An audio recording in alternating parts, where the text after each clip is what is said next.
All right, you guys ready? Yep, let's go for it. Awesome. So as Greg previously mentioned, he invited us to about 1Password. So Chad and myself, Andrew, are here to give you a little demo and then do some questions afterwards.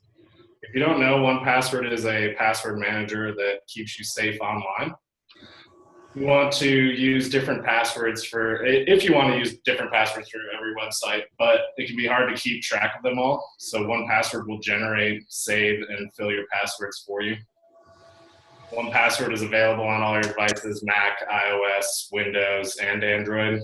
You'll always have all your information with you. So any changes you make on one device is immediately available on the rest of your devices. So that's kind of the general overview. Chad's going to give you a walk through the application, and then we'll both help answer some questions afterwards.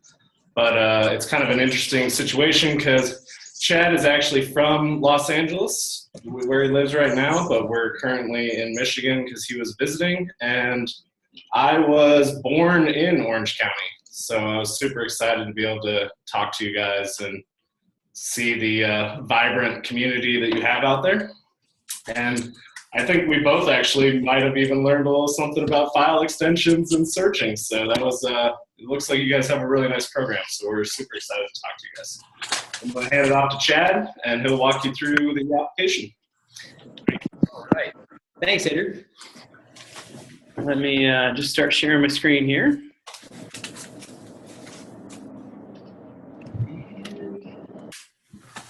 It's 1Password. Everyone likes it. I don't know anything about it. So today I want to show you guys what it's like to use 1Password on a daily basis to not only keep you safe, but make your life a little bit easier too. At work, I'm part of the AgileBits team account where I've learned good password practices, but I also want to improve my security at home, so I signed up for a personal account as well. Now, in the 1Password app, I have the flexibility to view each of my accounts separately or see everything all together. Here you'll see I've got all the vaults of my accounts, both work and personal. Now on the left, this is going to look really familiar. It's like many Mac apps, just like iTunes, Photos. On the left, you'll see some examples of the different things you can store in 1Password. Now, there's logins for signing into different sites. So of course you can save your usernames and passwords, but there's a lot more that you can do. In secure notes, for example, you can save gift lists, alarm and door codes, anything you need to remember and want to store securely. You can also store credit cards. If you lose your card, you won't have the phone number on the back of it to call and report it lost. So if you save that in 1Password, you'll not just have the phone number to call, but you can actually place the call right from 1Password. Now, one of the things that I'm actually about to enjoy later today is I've got a trip to Toronto where our main office is, and I've got my passport stored in 1Password. So it's really nice to have your passport information handy when traveling, because filling out customs forms is just a lot easier when you don't need to dig through your bag and find your passport. Since 1Password syncs to your mobile devices, you can look up the details right on the phone you already have in your hand. Now, I've got a lot more to show you, so I won't go through every possibility, and we'll have some time for Q&A after this as well. But I hope that gives you some ideas about what you can save in 1Password. Now, once you have a lot of information saved, you might want to find some of it a little more quickly. That's where tags come in. Very similar to the tags in Finder, and you can also search, and there's some advanced search options, just like the ones you guys were looking at in Finder as well. But with tags here, I've got my finance tag where all of my financial information is, checking and savings accounts, credit and debit cards, and bank logins. My social media accounts are also tagged. You can see that I have my personal Facebook account alongside all of these work accounts because I'm looking at all of my vaults right now. Now I've also got a shopping tag that I just started to add some items to. So you've seen how 1Password can organize your data, saving you from the chore of remembering passwords. But the real magic begins when you start using 1Password to save time and make your life easier by filling in your passwords and other information. So I use passwords I've already saved to make signing in a breeze. To do a little shopping on Amazon, all I need to do is double click. 1Password opens the Amazon website, fills in my username and password, and signs me right in. Of course, if I want to do a little bit of shopping, I'll need a payment method on file, and 1Password helps with that too. That's kind of loud. Kind of loud. Well, I have to have it loud enough to hear it. Oh, what is it? To add a credit card, let me, oh, I thought I deleted that one. Let's delete that one and start over. Here's what it looks like when you add a credit card. To add one, all you need to do is click the 1Password button in your browser, go down to credit cards, choose the one you want to fill, and 1Password fills it in. And it's the same with addresses. You can store as many as you want. Here, I'm going to fill in my, let's see, my personal address for home. Just with one click, fills it in, and I'm ready to go. Now I can order the motorcycle helmet I've had my eye on. But first I want to catch up on my Twitter feed. So I'll go to twitter.com. And I just realized I don't actually have my Twitter password saved. But that's not a problem, because 1Password will save it automatically. I go to sign in. Bugs anyhow. I go to sign in just like I used to before I started using 1Password, by typing in my username and password. Excuse me, can I just interrupt a second? Sure. If people that are watching can just click the mute button that's on the bottom left of their screen, then we'll hear you more clearly. Awesome. Thanks. Clicking the mute button doesn't turn off his sound, it turns off your mic. I'll just mute everybody and then turn Chad back on. Great, okay.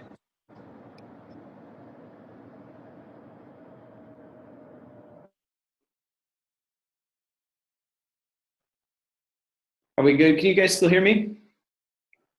I got a nod. Okay, thanks. Thanks, guys. I just fill in my username and password like I did before I was using 1Password by manually typing them in here. And then when I go to log in, 1Password asks me to save it. So all I need to do is click Save Login. And now the next time I want to sign into Twitter, all it will take is a single click. But while I'm here, it's a great opportunity to change my password and make it stronger, because I was using a pretty weak one there. So I just go to Settings in Twitter, go to change my password here.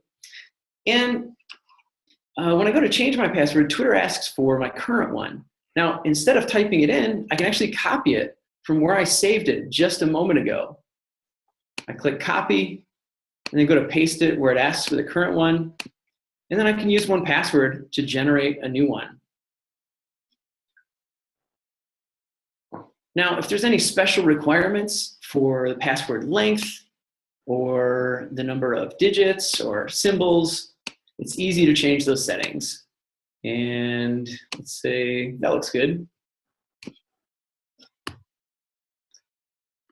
1Password detects the change, and I just update my existing login item. Now my Twitter password is secure, but I may have some other passwords that need to be changed. Now if we go back to the 1Password app, Security Audit shows all sorts of other passwords that can be improved. That's down here in the sidebar. Watchtower alerts you when there's security problems with the sites that you sign into. Here we see there's a vulnerability with Yahoo, so that's a password that needs to be changed right away. You'll see that red banner at the top there. There's also some weak passwords. I've got a weak password for Netflix. Let's see, that's, oh, Netflix. Great secure password for Netflix. Then we also have some, I say this is always everybody's favorite security advice to ignore: duplicate passwords. In fact, So if we see here, I'm actually using the same password for Skype at home and back office at work. So that's trouble waiting to happen. So thankfully, because I'm signed into both my home and work accounts, 1Password was able to alert me to the problem. If I didn't have a personal account, I might not have even noticed. It's just one of the benefits of using 1Password both at home and at work. So up till now, we've been seeing all of my work and personal items side by side. But I can choose just to look at the vaults at work that I have access to. And this is the same sort of thing if you have, let's say, a family account and you've got some shared vaults with your family at home. It's going to be really similar to the way that this is set up with the work vaults here. So I've got my own Agile Bits vault, our social media vault, Toronto office, and a shared vault. I have different access to each vault. For example, I can't make any changes to the Toronto office vault. Only certain folks are enabled to do that. But I can add new items to the social media vault. Now, both of those vaults were created by an admin, or if you're using it at home, you could have a family organizer you can designate. So you have maybe a couple different family organizers, and then everyone else in your family can share those same, share the vaults, with other folks. Now, there's two special vaults that come built in, and it's the personal and shared. The shared vault is for items that everyone in your company, or if you're using a family account, everyone in your family would share. So things like an office Wi-Fi password if you're at work, or your home Wi-Fi password. Building alarm codes, whether that's your office or for everyone, for the kids in their family who might be coming in when you're not around, just to be able to get in and out. Pretty much anything you need to share with your entire family or your entire team. And then you've also got your personal vault, and that's just going to be items that, if at work, it would be your own items that nobody else needs to have access to. So, for example, like my work Gmail account, something like that. And then at home, this would just be where you'd store all your things. The way I've got it set up for myself is my wife and I, we mostly just use two vaults at home. We each have a personal vault, and then we've got one shared vault. So most things go into the shared vault, like Netflix, our bank accounts, all sorts of things that we would both need access to.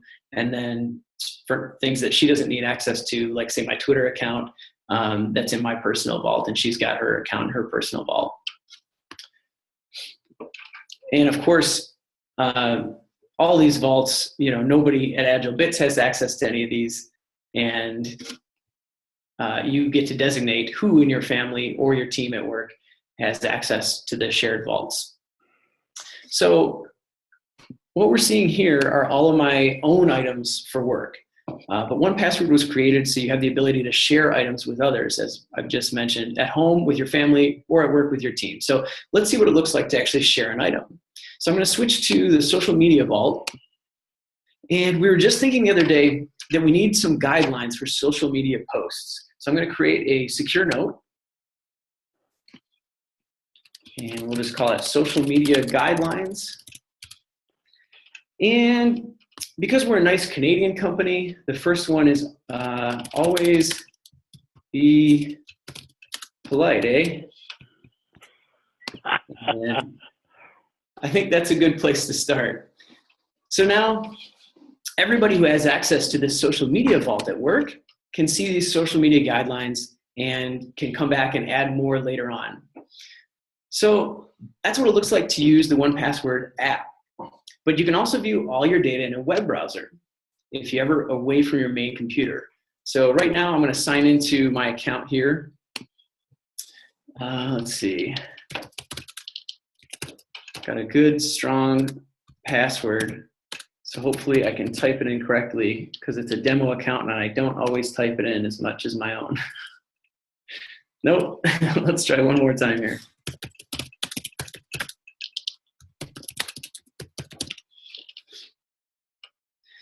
So here you're seeing that everything looks pretty similar to the way it does in the app.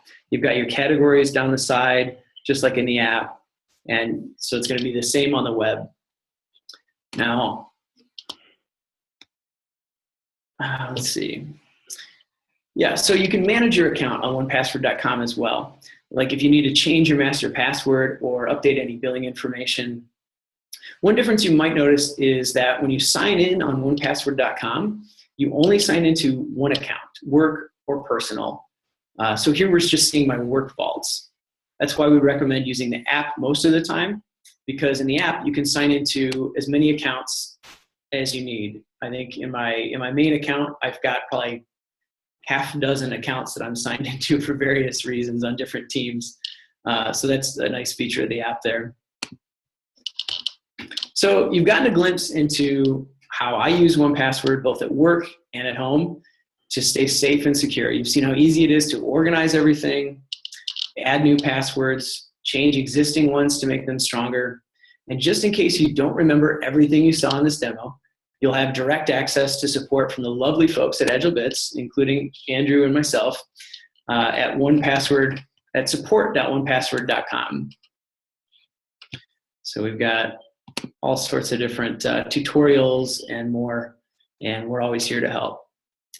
So with that, I think we'll start a Q&A. I don't know how much time you guys have for that, but we're here for, I think, about as long as you'll have us, and just open the floor up to any questions that people have.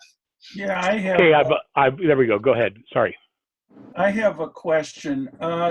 Just a few screens back, there was a sidebar there that I'm trying to remember what was on it, but it was something where it had a bar that was showing points or something, and under it there was. Can you back up a couple screens from where you were? So we've got the web app. This is one.com. Quest to Conquer. And oh, sure. What's that all about? That's a great question. So when you first create a 1Password account, Why do you care? there are a series of, we call them quests that you can complete. I'm personally satisfied with my use of my methodology for passwords. So again, my question is why do you care? Let me. You need to mute their mic when they're not. I just muted him. We'll pick that up in just a second. Let me finish about the Everyone needs quests. to do it individually, guys.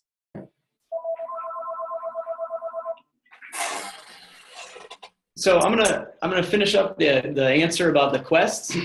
When you first create an account, you've got a series of quests to conquer, and things like adding a profile picture, getting the apps, and saving your emergency kit. So that's the emergency kit. It provides access to your account. It sounds like some folks might not be muted. If you can mute, if you're not Traffic, it should be free going from now on. really talking right now. It is what it is. Whatever it is I find will be whatever it is. Yeah. So Speed it along. We'll keep us from being late. Robert, can you please mute your phone? So we've got the emergency kit is one of the quests, and it's actually a pretty important one. The emergency kit allows you to get back into your account in case you lose all your devices. Because the way 1Password works is when you authorize a device, you can use an authorized device to authorize another device. But if you lose all of your devices, you're going to need a way to get back into your account. So it's a PDF document that, let's see, oh, it looks like I already had one of those in here. PDF document with your account details and a place to write your master password. If you ever can't sign into your account, it has everything you need to get back in. So it's important not to skip this part, saving it. We just recommend folks either print a hard copy or save it to a USB flash drive. Just don't store it online or email it. And then fill in your master password. So you'll have all of your account details in one place if you ever can't get in. And then keep it somewhere safe, like with your passport or birth certificate. Chad, how does it sync between the iPad, iPhone, and Mac? How does it do the sync? Is it through iCloud, or is it through something like Dropbox or Evernote or something like that, or what? We actually, in the past, we have done some syncing through Dropbox and iCloud. But in order to facilitate some of the great sharing features, we've actually created our own sync solution. So it's actually through 1Password.com. Okay. How do you do that? Yeah. How do you set that up? So I can actually walk you through creating an account if you guys want to see what that looks like. How do you switch from the old way to the new way? We actually have a guide online. Yeah, there's a good, let's see here. Yeah, I can Say that I'm using Dropbox now. Right. Sure. Yes. I'm using 1Password 6, and since there are so many other options, I've been lost, and I rely on this very heavily, having been robbed while I was traveling, and I live traveling. I also don't see the different, I think you have different, do you still have different kinds of apps or memberships still? Like you've switched levels so you can have this kind or this kind or this kind of features, and like the teams I don't have. So I think we need a little clarification. Sure. Yeah. So I'll address both of those. So one, I'll talk about the migration in just a moment. But first, I'll talk about signing up and the different options that we have available. So if I go to our pricing page, you can go with an individual account for $2.99 a month billed annually, or a family account for up to 5 people, and that's $4.99 a month billed annually. And so that's going to be the easiest way to get started if you haven't already gotten started. Now, of course, you can also switch to this. If you've been using 1Password, perhaps you've been syncing with Dropbox or iCloud, and you want to take advantage of some of the new features, like all the sharing, not having to buy different licenses for different devices, all sorts of things like that, then you can actually move your existing 1Password data to what we call a 1Password account. And we've got a page on our support site that'll walk you through signing up for an account. And then the apps actually have a built-in migration. We've got a video here that'll show you exactly how to do that. The apps have a built-in migration, so you just sign into the account, and then you'll be asked to migrate your data automatically. And then, of course, you can always move items manually by just going to within the app. Like I could just click here, the share button, and then go choose a different vault, and then copy or move into that other vault. So if you wanted to do it manually, you could do that as well. I did want to caveat real quick on Deb's question there.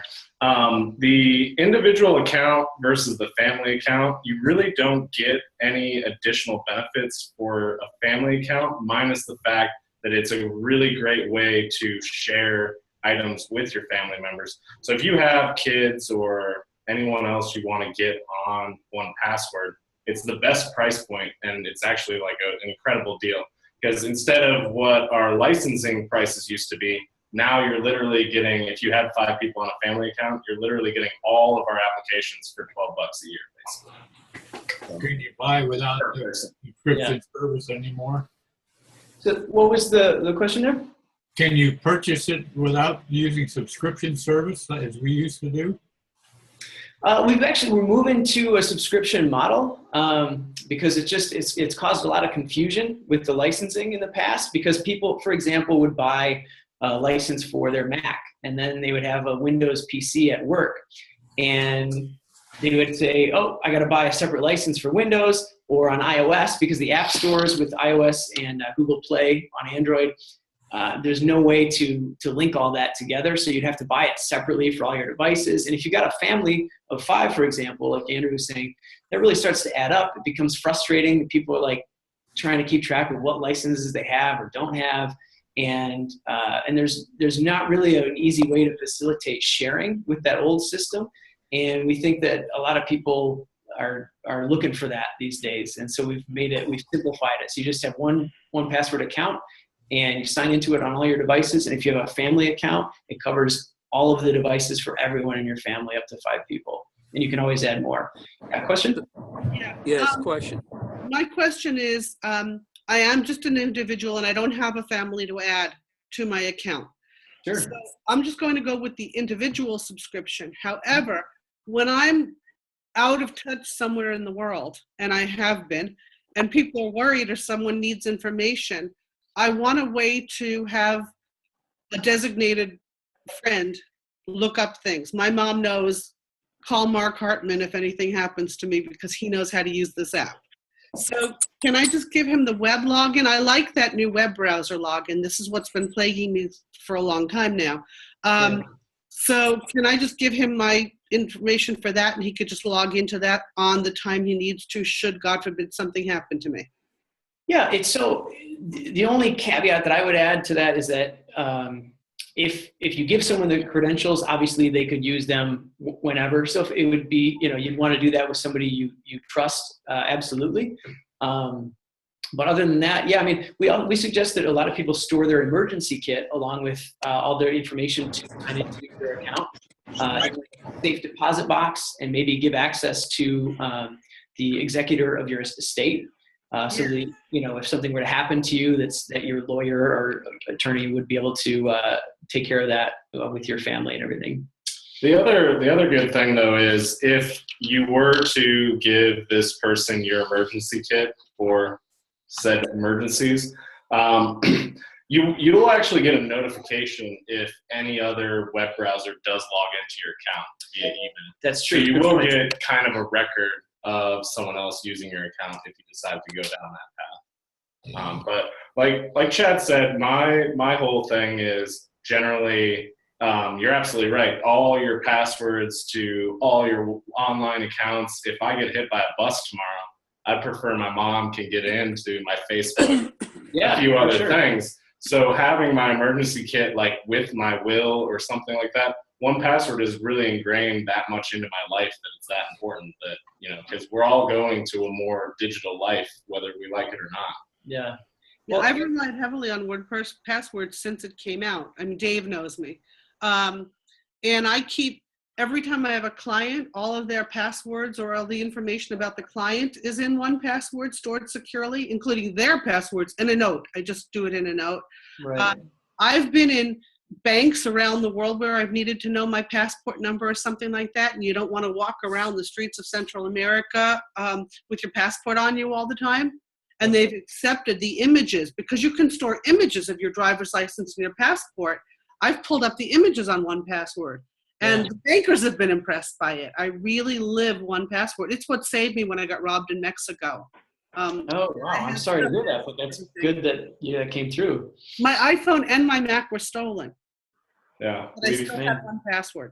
I hear stories about that like every week almost. Yeah, but I'm listening. And that's one of the reasons why our subscription base, not because of the subscription pricing, but it does save customers every day being able to have their information in another place that's not on one of their devices. Right. You can always go to 1password.com and get to your information. I love it. Yeah. In the emergency kit, what is the secret key? Great question. Yes, so, and how do we get one, please? Yeah, so the secret key, when you have a 1Password account, this is one of the differences with the 1Password account versus the old way with syncing with Dropbox or iCloud, for example. With a 1Password account, you actually get this secret key that's combined with your, let me pull up the other one actually. Sorry about that. Is that this one or the other one? Let's try Above. it. Oh, you're fine. Yeah, the other one. I didn't know there was a difference. Yeah, this is right there. Let's see.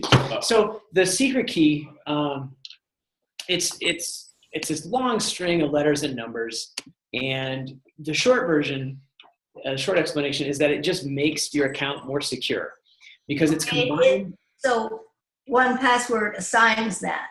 Yeah, it's randomly generated, and it's 128 bits of entropy, which whenever you have passwords that you create, you can measure roughly how strong they are in bits of entropy. Most master passwords that people use and are able to remember and type in are about 40 bits, 40. And what the secret key does is it adds, in addition to that 40 bits of entropy for your master password, it adds 128 bits on top of that. And it's combined with your master password to actually strengthen the encryption on your data.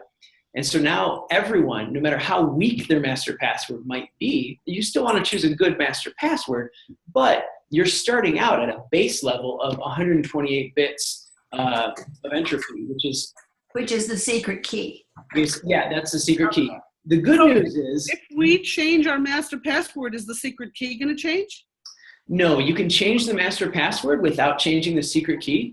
And the good news is it's not anything you have to remember or even type in, because That's just assigned to that account.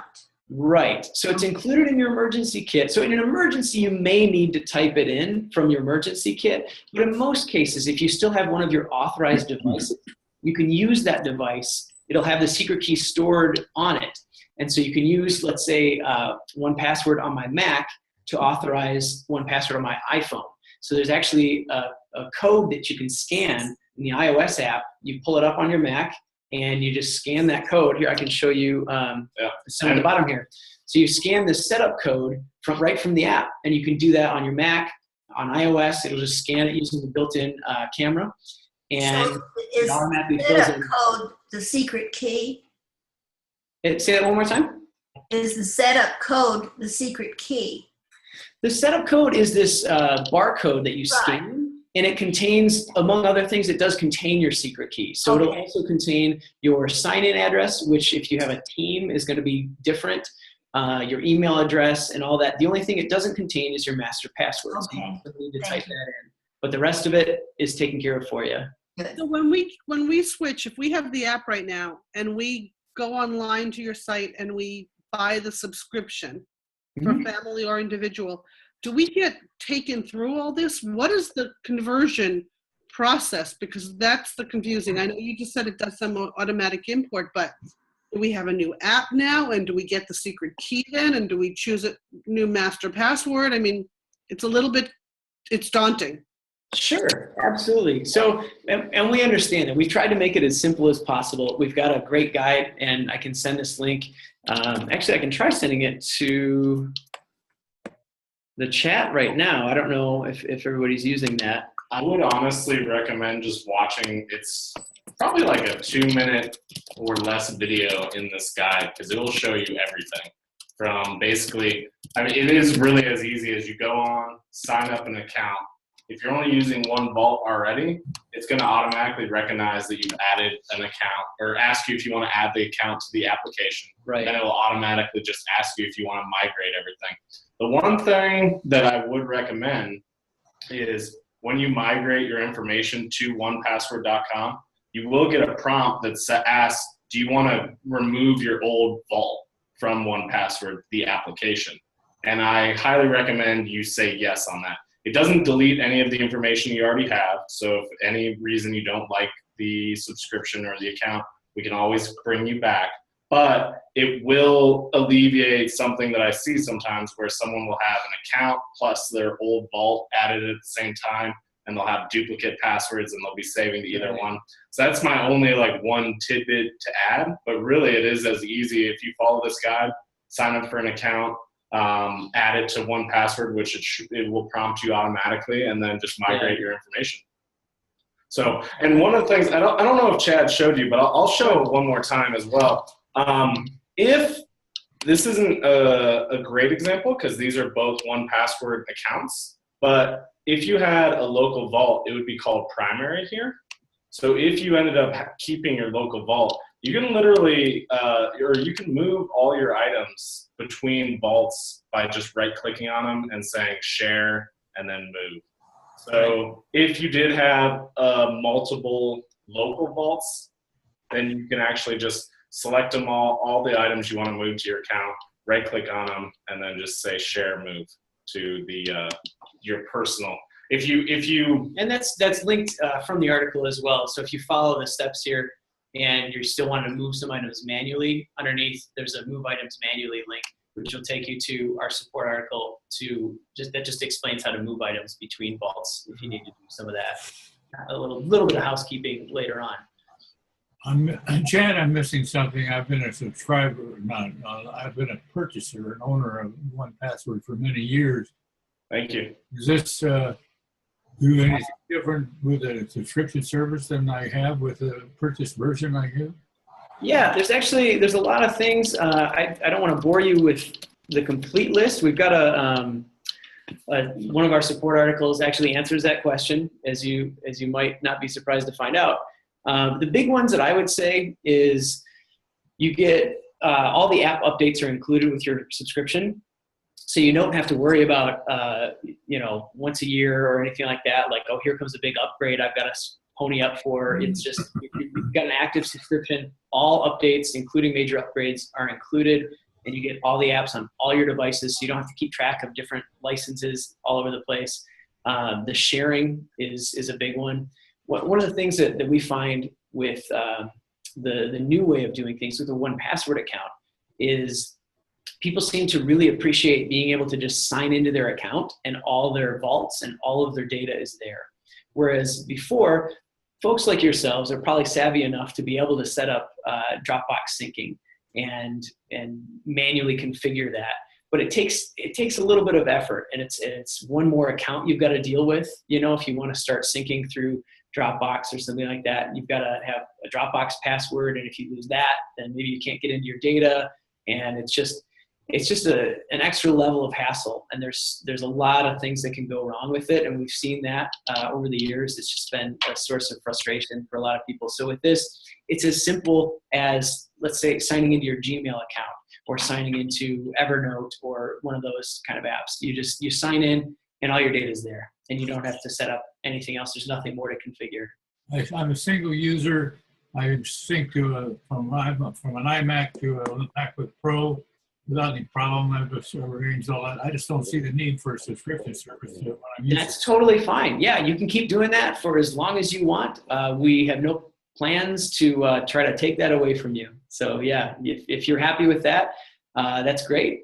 And we'll keep updating it. Yeah, you'll get updates for the current version. So at some point, if you wanted to get some newer features later, some of these more advanced sharing features, secure document storage, for example, is included with this, things like that. And the new multi-factor security model with that secret key that keeps things a little more secure.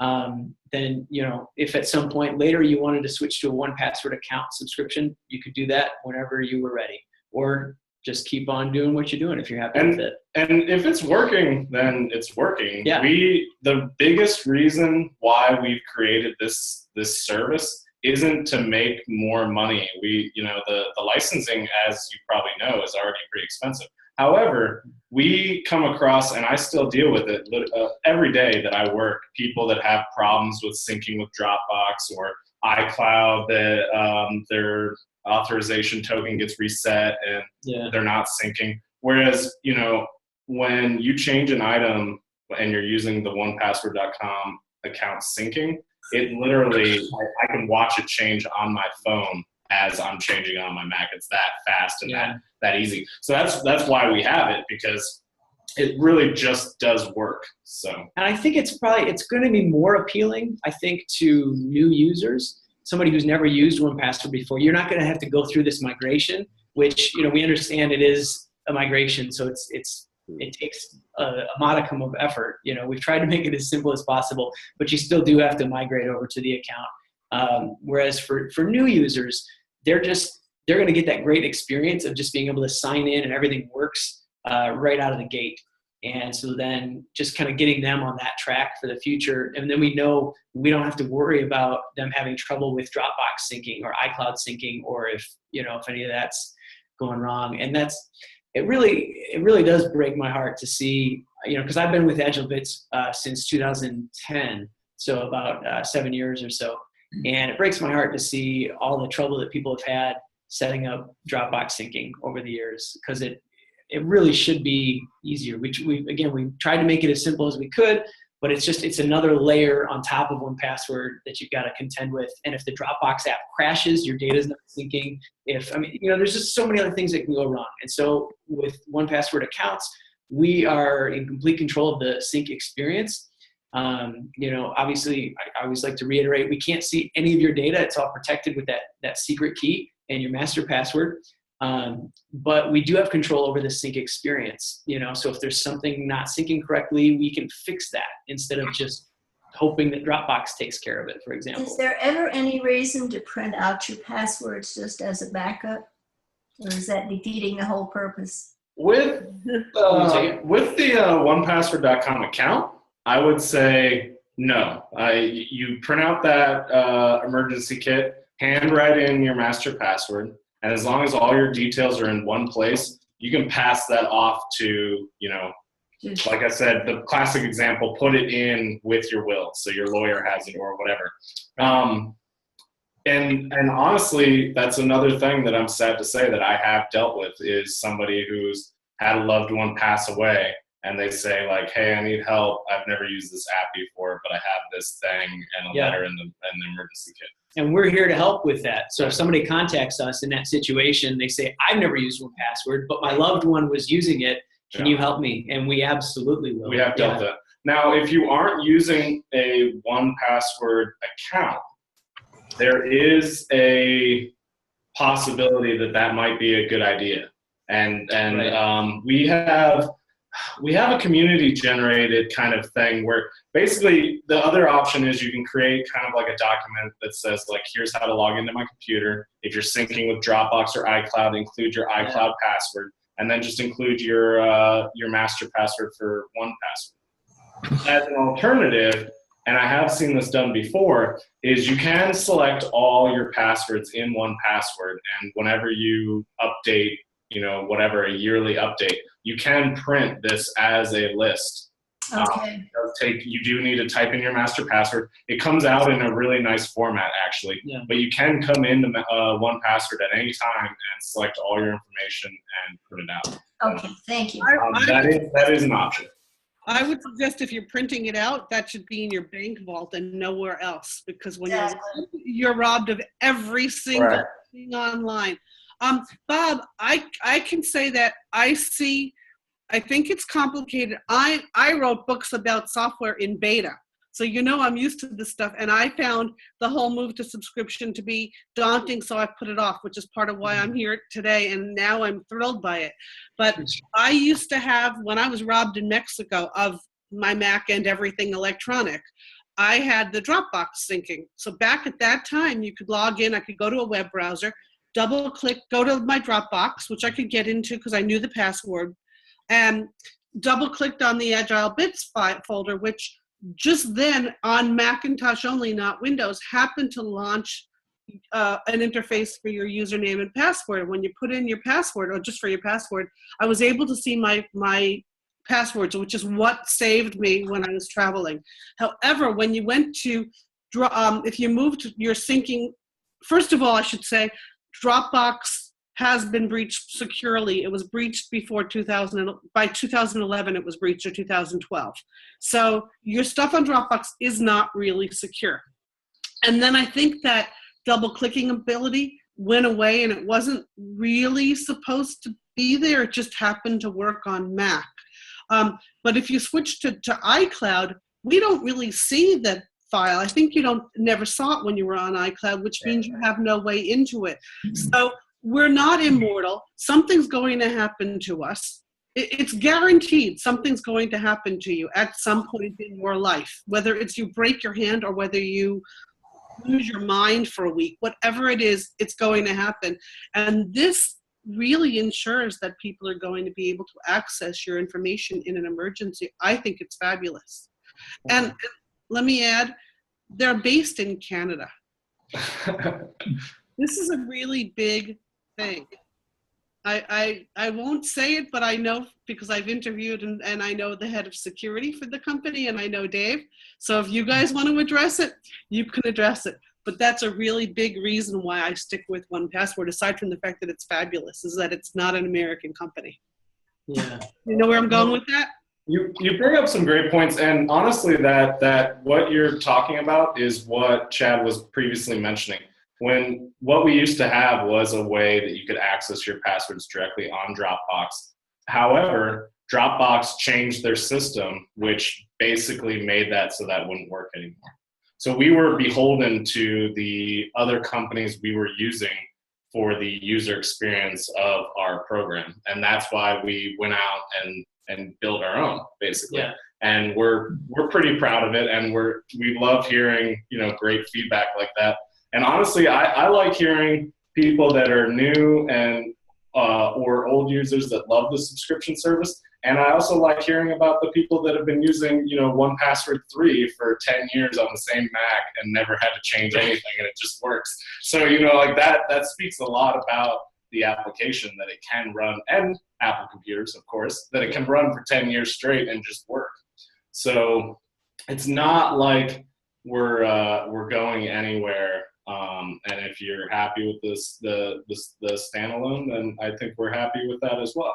We also know that, as we put out a new version, I think we'll get more adoption to the new program as well. So looks like Steven Siegel had a question. Hello. I had a question for Chad. Excuse me. Oh, I'm sorry. We have a family of 4, and I have started when you guys first came out. So what do we have? 3? You had Three? either a 1Password 2 or 3 family license. Yeah, family license of 3. I already have my own.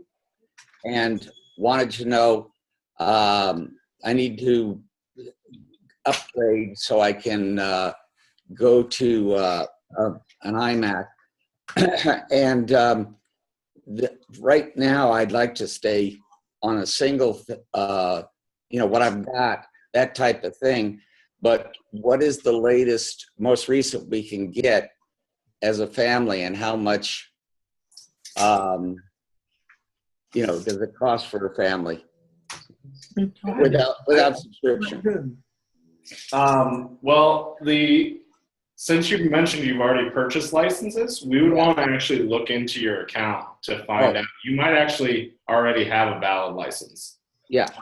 We basically, if you own 1Password 4 or 5, then your license will probably be valid. But what I can do is drop my email in after we're done here, and I can personally look into it for you.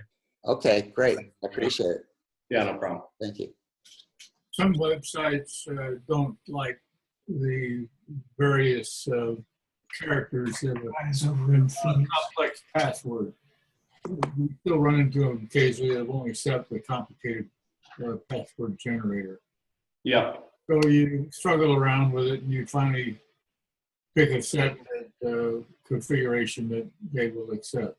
But in all this trial and error, you have to enter your current password. And if you enter it and it goes away, you may not never remember it again, obviously, because it was a complicated password. So in my case, I quickly, when I copy the current password in one of these events, I copy it and paste it into a text edit document just so I haven't lost it. Of course, if you have multiple, if you have multiple clipboards, that's fine, but I don't have multiple clipboards. No. So, and second part of the question is, in earlier versions, you had all not just logins, but you had where every password, no matter how good or bad it was saved, and you could always go back and pick one and back up again. No, yeah, that's still in there actually. So I think that might help with the issue for you. So let me just show an example here. I'll go to, let's say, Evernote, and I'll go in here and I'll change this password to something else. And when I save that, that actually creates this show previously used passwords button here. So I can actually go through and it shows by date and time what the password was at that time when I changed it. Okay, that's new then. Yeah.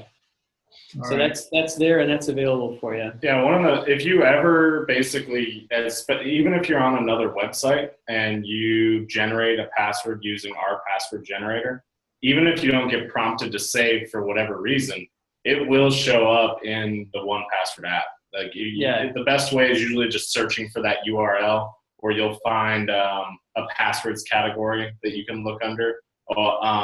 And you can also kind of sort by when something was created or modified. So that's like the easiest way to find that as well, that I've seen. I also do something probably unnecessary for some people, but I find it useful. whenever I update, I usually go through all of my passwords about every 6 months on a rotational basis and update them. And I always go in the edit field when I get done and put the month and year and following like Evernote month and year, I updated that password so I can look real quickly in the list without opening each one to find out or going to the list that says 1 to 6 months or so forth. It's just a tool I use for myself. So we actually have that as part of the security audit in 1Password. You've got, you can look at passwords that are 6 to 12 months old, for example. It'll show you it all in a list there if that was easier. No, I know that. Yeah. Right. So I think, was there one more question maybe? If I can get this. I have a question. I have a couple of questions. First of all, when you initially set up the program, will it automatically go to keychain and import all of the information from your keychain? No. So Apple doesn't make that very easy to do. So it's possible, but you've got to really wrestle with it. The tools that Apple provides for getting data out of the keychain are they're not great, and I think it's been a while since I've looked into that, but I believe that it was something where you had to click yes, okay to like every single item you were trying to get out of it. So it's just a little tedious on top of being kind of difficult to. I think you've got to run some kind of script to pull all the items out one by one. So that's not something that 1Password would do automatically. What I recommend to a lot of folks, and this is what I did when I actually made the switch myself many years ago, was to run 1Password with the username and password saving and filling enabled in Safari, and just do them side by side. So whenever Safari would fill in a password that I was signing into a site, 1Password would detect that and then ask to save it. So for me, it was ideal because I didn't end up importing a bunch of junk that I didn't need. So I just ran like that for a few months, or I forget exactly how long it was, but eventually all my stuff was ported into 1Password, just sort of one by one. And it made the actual effort that I was expending it felt like no effort at all, because it was just 1Password at a time over the course of a few months, rather than trying to spend a whole afternoon importing, wrestling with iCloud Keychain to get the data exported and all that stuff. The other question is, if I'm sort of unclear on something. Like, let's say I want to change the password on an account. Let's say it's Facebook, whatever. Sure. Okay, I go in here and I type in the new password and so forth. Does your program automatically go out to Facebook and change the password on Facebook, or how does the whole thing work so that the new password ends up where it's supposed to be? So that was one of the things I demoed earlier, was changing the Twitter password. I don't know if you remember that part of it. I might have gone a little too quickly over that part. But essentially, you just go to the site to change the password. And then when let's go here, I'll do it again. So if I go to change the password, it asks for my current one. I can copy that from 1Password if I have it saved in 1Password. Otherwise, if it's one that I know off the top of my head, I can just type that in. And then 1Password, when you generate a new one, you can do this right in your browser, and then you fill that in. And when you save the changes, 1Password detects it and asks you to update your existing item. So you just can choose. I've got a few different Twitter accounts here for work. If I was trying to change a different one, I could adjust that. But this is the one I wanted to change, and 1Password detected it correctly. And so I just click update existing, and now 1Password knows the new password, Twitter knows the new password, and I can just use that to sign in next time. So this does communicate with Twitter to update the password. You don't go into Twitter and have to. No, Bart, it's the opposite. You change the password in the browser, And Yeah. after you do it, 1Password detects the change in the browser and says, do you want us to update 1Password?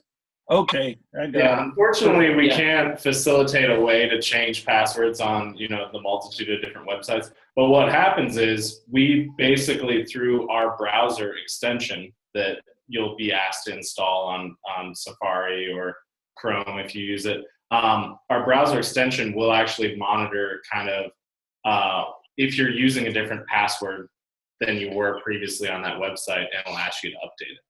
And the Yeah, Bart, browser it'll work exactly like the the built-in feature of, let's say, Safari has, where Right. if you're at a website and you change your password at a website, Safari will ask you want to update your keychain. And even if 1Password's not actively enabled at the moment, but you do have the browser extension, a dialog box will pop up and say, you want to unlock 1Password and update 1Password. So it covers it covers itself pretty well. Yeah. Thank you. Do you want to address the wisdom, security, or any issues of storing our passwords in Safari? Do you have anything to say about that? I don't do it. We think that 1Password is really secure. Yeah, so. Hello, I have a question. But before I do, I have a comment about the last question. I have never used the keychain in Apple for anything. But getting back to 1Password, I did have a couple of questions. Some sites have changed their format. For example, my credit union will not give me a page that shows both the user ID and the password on the same page. Right. And 1Password can't seem to handle that. But what I do is I just simply double click on the key symbol at the top of the browser, and it'll fill in the user ID, and then the site will then present me the second page, and I have to double click that key again to get the password in. Right. Yeah. So I don't know if there's a more direct way of doing that. There is possible. Well, the only thing I would say is that we really love the keyboard shortcut for filling. If you press Command / on your keyboard when you're viewing a sign-in page, it'll actually fill in your username and password automatically. So I'm going to just hold down the Command key and press the / and that fills in my username and password automatically.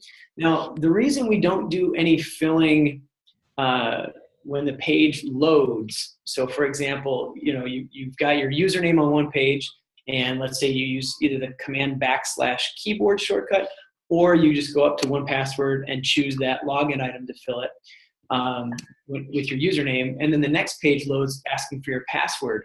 The reason 1Password doesn't fill in that password automatically is because we're always going to require some explicit user interaction to fill, because there are certain classes of attacks, they're called sweep attacks, where if you go to the wrong web page, it could actually try to pull a lot of passwords all at once. And so you could actually lose a lot of your passwords, or they'd be stolen in that way. So by requiring an explicit user action, you just got to click that thing to fill on the page. We prevent a whole class of attacks from taking place. But 1Password, there was a security research paper put out, I don't know when it was at this point, could have been a year ago or so.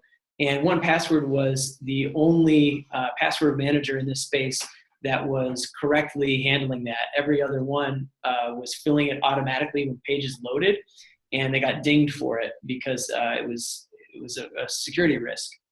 Okay, I'm not sure I followed it 100%, but my question partially was, 1Password cannot handle a website that gives you separate pages for the user ID and the password. It does. You just have to fill each page separately. So you But could either. It requires a user input for each page. Yes, that's correct. Yeah. Yeah. Mm-hmm. Okay, so it can't do it like it used to do. Can I suggest that maybe Ralph, it would help if he shows the the 1Password in the browser button more clearly that he just did for a second? Would you explain that browser, if they explain the browser extension more? Yeah, basically, whenever you go to a site, you've got your matched login items at the top. So here we're on Amazon.com, and so it presents Amazon as an option. Now, I'm trying to think, if off the top of my head, if I know a site that has username and password on 2 different pages. Oh, Gmail? And Google kind of do that. That's my son over here. He said YouTube and or Google. It's the same. Google. They use the same logins. And right. I know some of our financial things where we have our 401ks and stuff. Right. Make they ask for your ID, then you go to the next page, and all I do is hit 1Password again. And you don't have to rotate it as long as Right. A lot of financial sites will do it. So what we'll do here is, and there's 2 different options. You can either click here and then choose the one you want to fill in. I've got 2 different Gmail accounts, my personal one and my work one. And so I can just get to choose which one and click that. It fills in my email address. And then when I go to the next page, here on Gmail, it actually, I guess it's a single page the way Google's coded it. So that probably wasn't the best example. But let's say this wasn't filled in on the second page here. I would just go click it, and it would fill in my password where it asks for my password. That's what I used to have to do. And what I ended up eventually doing after a lot of trial and error is get rid of the old password and login, and then go to a sign-in page, fill it in, and then say, save this login. That was going to be my other recommendation. Yeah. And we actually have on support.1password.com, if you search for save login manually, we actually have a really good article that talks about that. So what can happen is 1Password basically keeps track of the login form fields and kind of like a small snapshot of how the website works when you log in.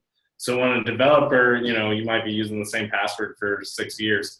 When a developer ends up making a change to that login page, sometimes that can cause issues, especially if they've renamed like what the password field is.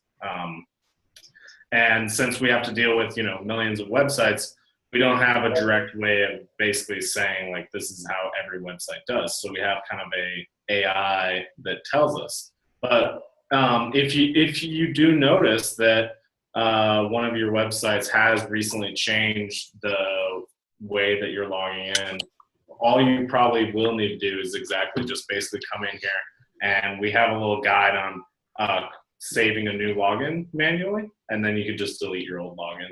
And yeah, when you do that, I sort of think it's a little bit like recording and playing back, right? So when you save a login in this way, when you save a login in your browser, anytime you do it, and this is a way just to do it manually if 1Password doesn't ask you to save it, or if you just want to go back and do it manually on your own because you're having some trouble. When you do that, 1Password sort of records all of the form fields on the page, and then when you go to fill it later, it sort of plays them back, if you will. And so if you recorded it a long time ago, maybe the page has changed, and so when it tries to play it back and fill in those fields, it can't find exactly what it was looking for if the developer of the website has changed the page. Another problem I have with some websites is they ask you a personal question first, and then your password disappears, when you fill that in. So there's a lot of manual intervention after that. There can be sometimes. So one of the nice things about 1Password is that it actually runs in the menu bar as well. And so if you click the 1Password icon on the menu bar, it's the same interface that you get in your browser, but you can click either place. And sometimes this is handy for signing into a different app, like signing into your Apple ID in iTunes or something like that.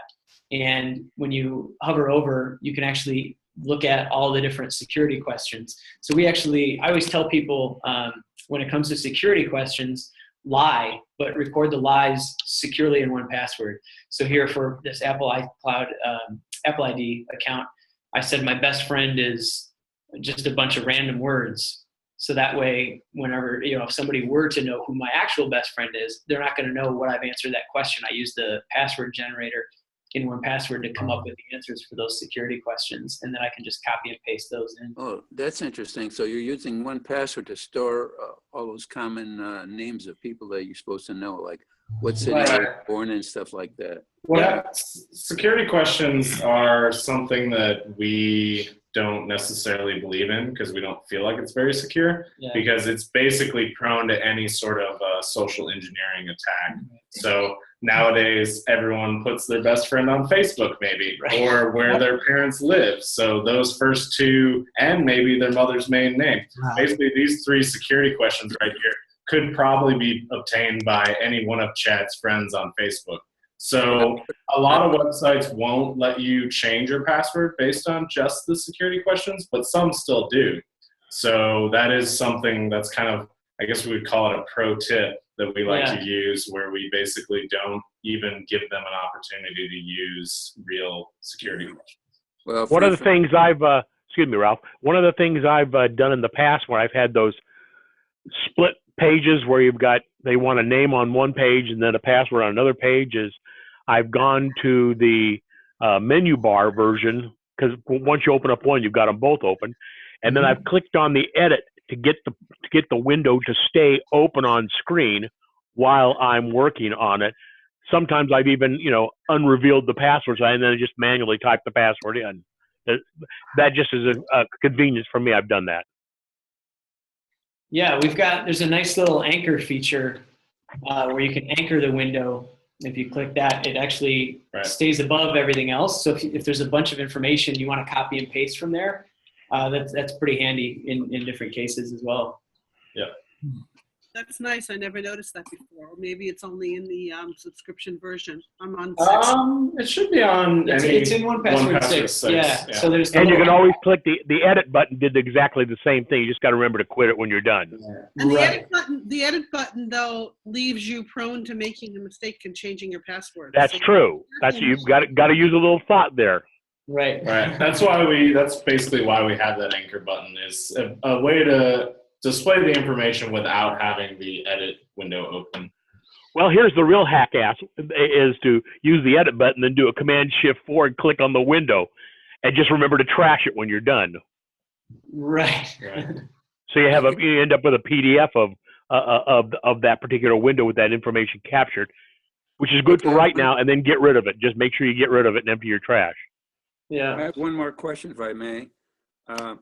I've been mainly using 1Password just for logins, and the fact that you can put your credit cards and other things like that, a driver's license, and images of them on there. How do you go about like adding a credit card? Can you display that? Sure. It's so we recommend saving the logins in your browser, right? So when you sign into sites, 1Password will automatically detect it, or you can follow the steps to manually save a login. But we actually, it's even easier almost to save a credit card. All you have to do is you can either do File, New Item from the menu bar, or just click the plus button down at the bottom of the details view here. So if I click that, it's going to give me this menu of all the different things that I can store, all the different categories. So you just show me like a credit card. Yep. So if I click credit card, it creates a new item and it allows me to enter this in. I can say my new card, or I can call it, Bank of Canada, fill in my name, and then credit card number, all the different information you want to put in there. And then once that's saved, you can actually use this right in the browser. So if I was on this page in Amazon and I go to add another card, let's see here, add a card, and I choose the one that I just made, this Bank of Canada one, it shows up right in the browser. So I can click that and it's going to fill that in. And if I would have put in the right spot, if I would have put all the right information in there, it would have filled it in correctly, but I didn't fill it all in. Okay, but earlier you showed a page which showed like the looks like they were photos of the card itself. I don't have any of those. These will.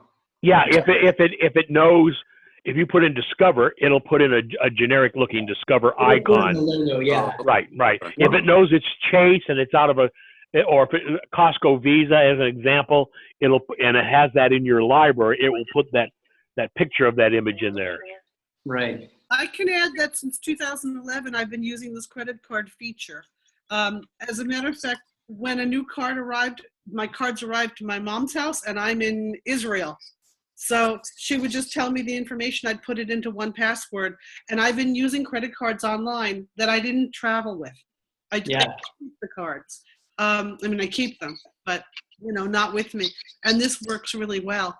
Guys, do you want to show everyone an example of adding an image, like my driver's license or my passport? The information's in the fields, but the image is also there. Do you want to show them that?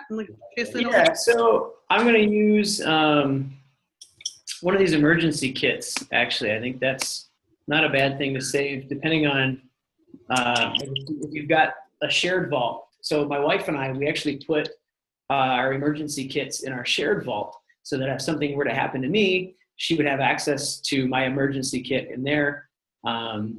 If she needed to get into my account for any reason to access this stuff in my personal vault.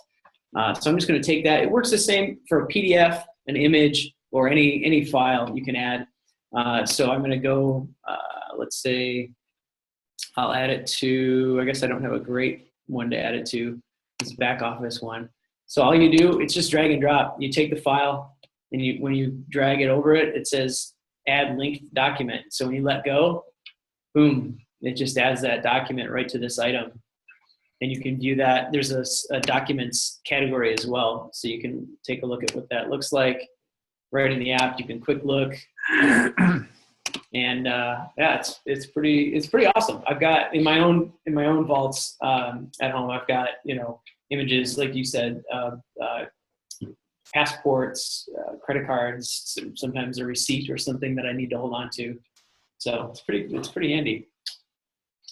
I got a question for you, backing up a minute to when you were showing how to add a credit card. I didn't see any place to put in the 4-digit authentication code or whatever they call it. So we have that here as the verification number. Oh, okay. However, this is something I kind of wanted to bring up earlier, and it's kind of nice that you brought this up. Basically, any of these fields you can create your own or add to. So we give you this credit card template, but say you got a sweet new credit card that has 2 verification numbers, special. You can create an extra verification number here too, and basically change the type of field you want it as. Yeah, as a matter of fact, Andrew, we had our Discover card compromised, and when we got the new ones and I called in to authorize them, not only did they ask for the CVS number, the security number, but they also asked for a new number I'd ever heard about that happened to be in a different corner location on the back of the card to verify that I really, in fact, and that particular number for me and for my wife were different numbers. And I thought, you know what, that's not a bad idea. I'll probably never get asked that again, but I went ahead and created new fields to put those in just in case. Perfect. Absolutely. And sometimes you'll have things, I can't think of something off the top of my head, but for example, like this membership card or something, we have a kind of a start template, but you can add as many fields and sections and however you want to do it.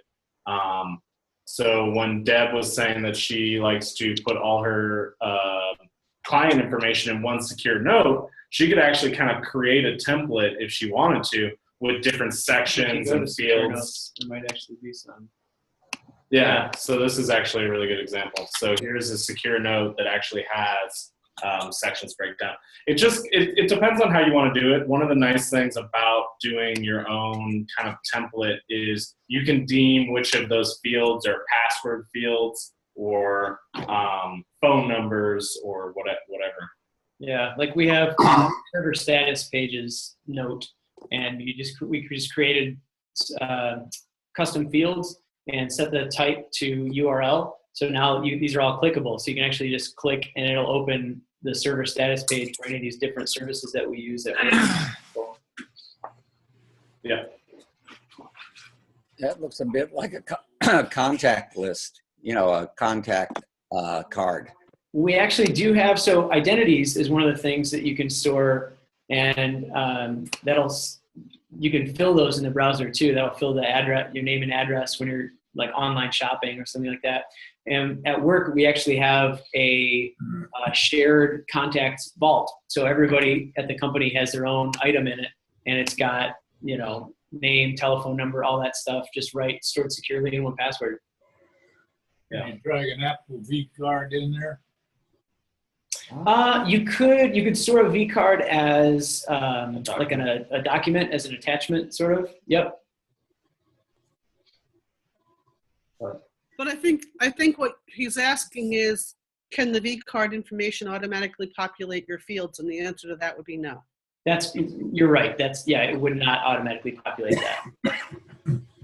No, but what I was mentioning, the reason I mentioned that, because when I'm looking at that, it looks very similar to the contacts. Now, where did you click if you wanted to make another field? Just add? So yeah, so while you're editing, it's really similar to contacts, as you said. So there's a spot for label and new field if you just start typing in there. Yeah. And there you go. That's it. And then once you have it, you can click the little red minus sign to remove that if you didn't want it anymore. I see. And this is with the subscription service, not with the regular. It's the same. Yeah, the app is the same. It's the exact same app. All the features within are the same. The only thing I can add is American Airlines, for example, used to have your username and your password, and then they added a field. And your last name. Yes. Yeah. And I created a new field and called it last name and tried to do it that way, and it didn't match up. Whatever it's got its page coded at, the 1Password didn't see it. So what I should be doing is deleting mine and starting a whole new thing so it would populate. Yeah, if you do the save login manually, just follow those steps. Yeah. It'll grab all those fields. I've gone through the exact same thing, and I think they've changed their website a couple times, and so I've had to do it again, you know, and it's one of those frustrating ones. And I think there's certain sign-in pages where like it'll work, like maybe it won't work on the home page, but if you go to like their main sign-in page, it works there or something like that. It's a little frustrating because they have different forms all over the place, but saving the login manually should grab those fields correctly. Yeah. Right. Amazing. So there are certain websites where I found that there's an easier login screen. And so I've gone to that login screen, copied that URL, and changed the URL in my 1Password automatically go to the page. Perfect. Yeah, that's the best way to do it. By the way, I just read a document online. I'm not sure the date of it, but I think that says password requirements for the government issued password requirements are going to change again. They're simplifying them because people are so confused with all the different passwords. We as confused that you can expect that your passwords are going to change. Someone needs to turn their mute on. I was kind of wondering, Deb, what that was. Not us, I promise you that. Someone that's washing dishes or something like that while they're listening and they're not bothering to mute. Greg, can you figure out who that is?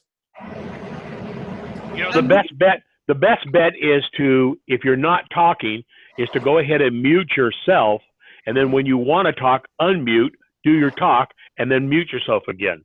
That way we reduce the amount of background noise coming from multiple individuals at the same time, making it easier for us to hear the people we want to hear. Yeah, that needs to be. I've been doing that nonstop this whole conversation. Let's have everybody do a mute, and then those that are talking on the screen right now come back and unmute yourself, because that is very annoying. I can't.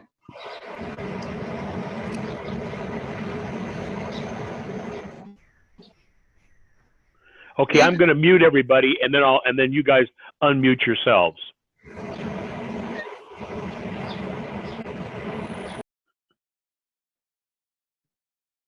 Just testing. Am I unmuted? So I just wanted to say, I've actually got a plane to catch. I'm heading to our office in Toronto, actually. Going to enjoy some of that brisk Canadian weather right now. I think it's down in the 40s, which if that was Celsius would be nice and toasty, but it's a little cold right now. So I think I've got another maybe 5-10 minutes if you guys had any last minute questions. I had a quick one. Yeah.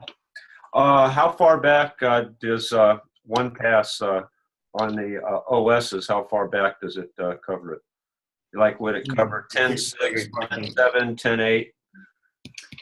I'm trying to think. It's on the download page. It has all the, oops. 1Password 6 will work on.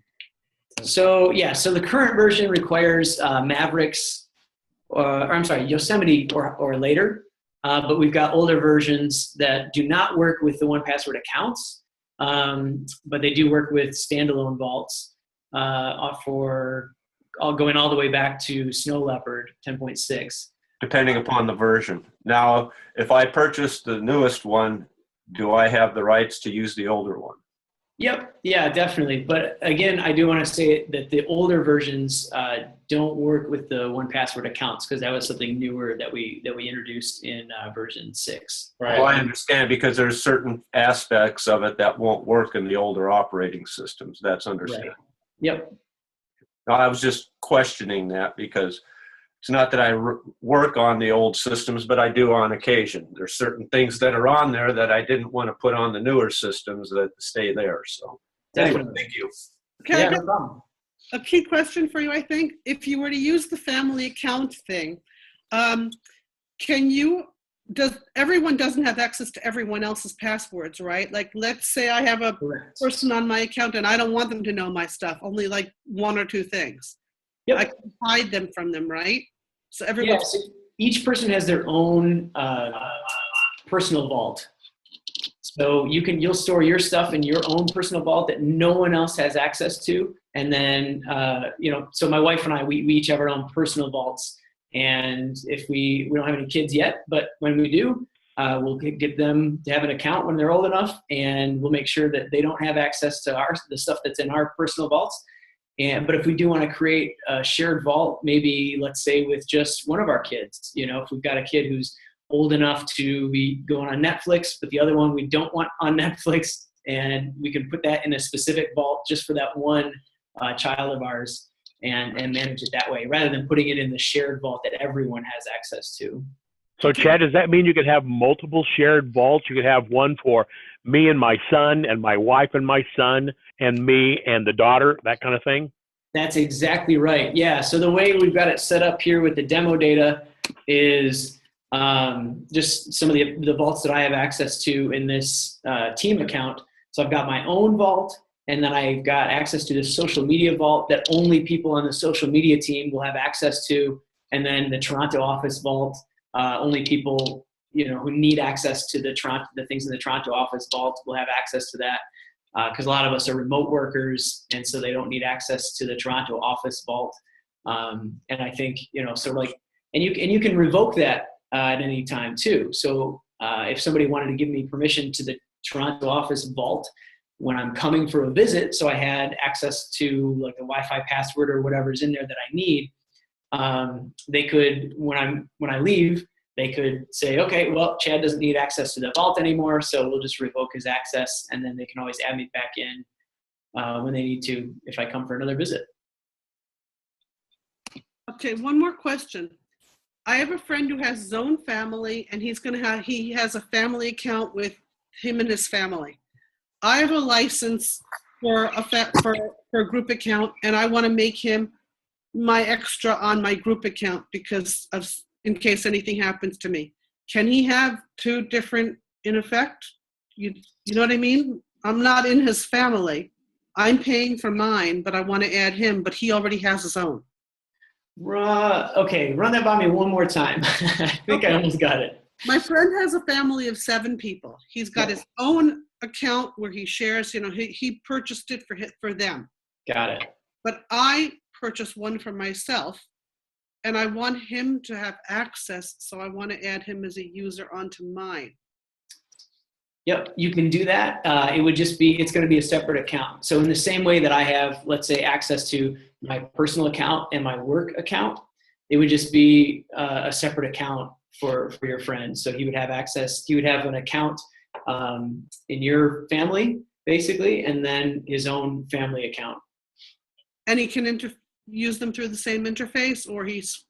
Yep. Yeah. So he would just, so in the app, you can just click up in the top here where it says all vaults, and then you can change that to just looking at your own or any specific vault that you want to look at. And then in preferences, you can even change all vaults to only show certain vaults. So like, let's say I don't ever want my work stuff to show up in here because I'm, it's the weekend or whatever, so I can uncheck that. And when I'm looking at my all vaults, now I'm down to 31 items. None of my work stuff is in here now. And so that's really handy if you've got a bunch of different teams and vaults and all that stuff. You can create it so I just see my own stuff for work and I don't see any of the shared stuff.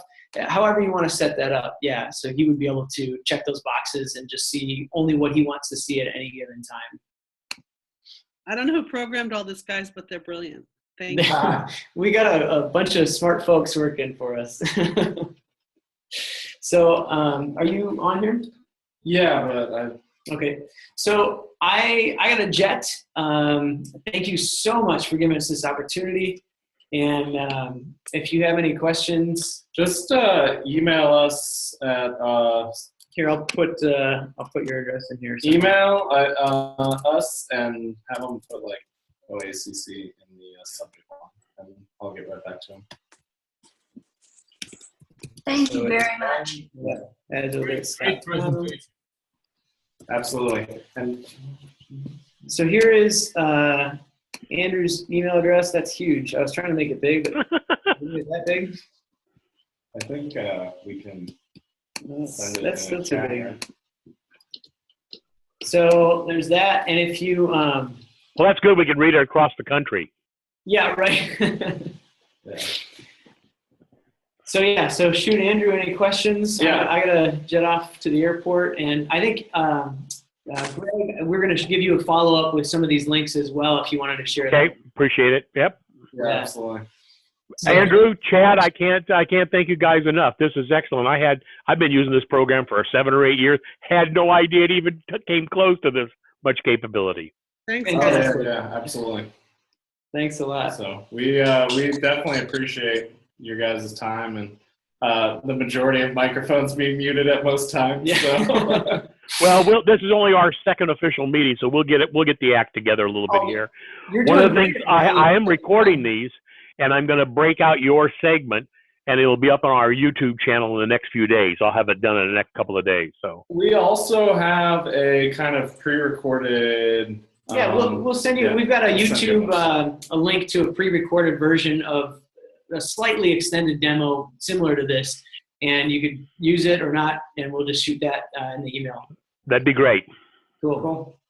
All right, Well, guys. thanks again, and I'll see you guys when I'm in California next, I guess.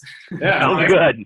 Everyone who already uses 1Password, especially I feel like the excitement / I mean, I feel it, but I'm biased in the fact that, 1Password is my most essential app. But I personally love hearing about how much it changes people's lives. Oh, I tell it to all my customers because it's just so easy, and it's it's just very easy to use.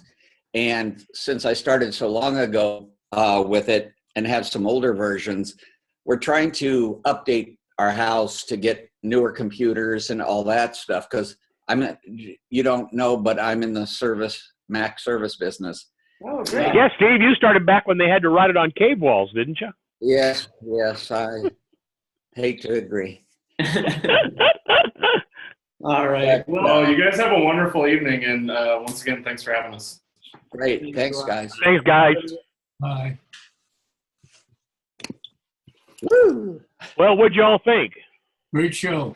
It was good, Greg. Very good. I'm Good sorry job. I didn't get up but I woke up at like 8 o'clock or earlier, and then my wife got up and closed the door to the bedroom, and I'm out, you know.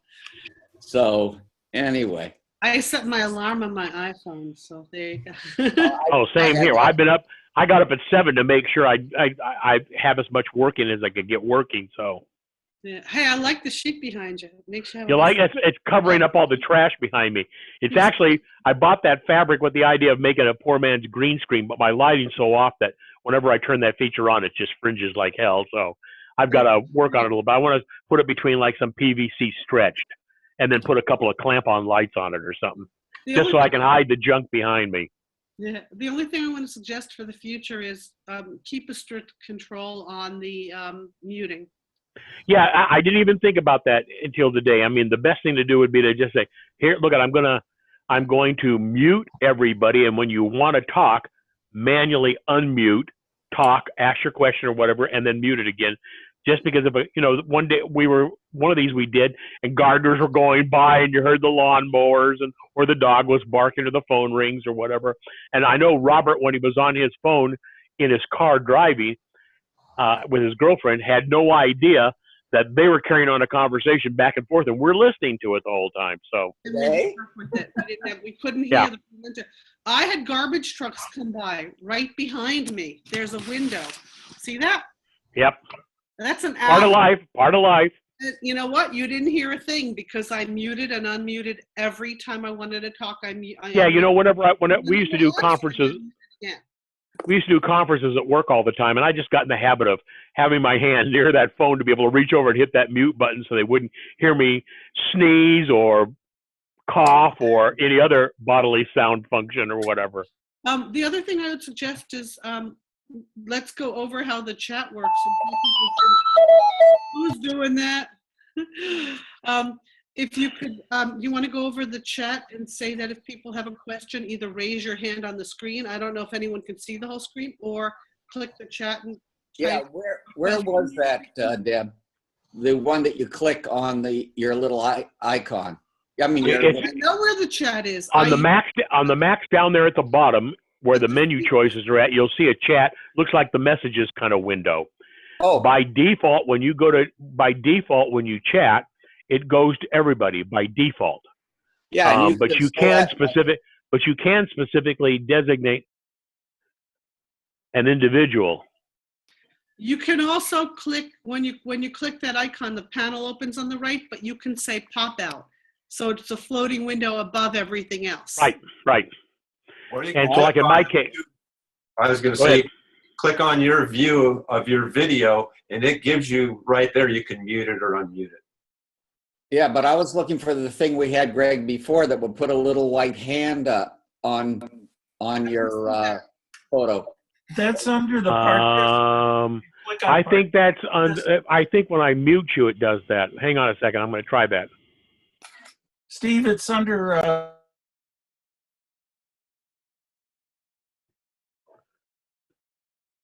The left's invite participants. Click on participants, and it comes up.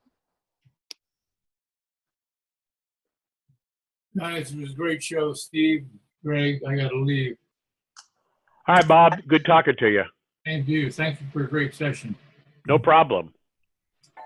I forget where that's at, to be honest with you. Yeah, it's under participants. Click on participants, and it gives you, raise hand, yes, no, go slower, go faster. Oh, there it is. Yeah. Okay, all right. Good, Frank, because that's what I wanted to do. I didn't want to stick my hand up like this, So that way it comes up on the.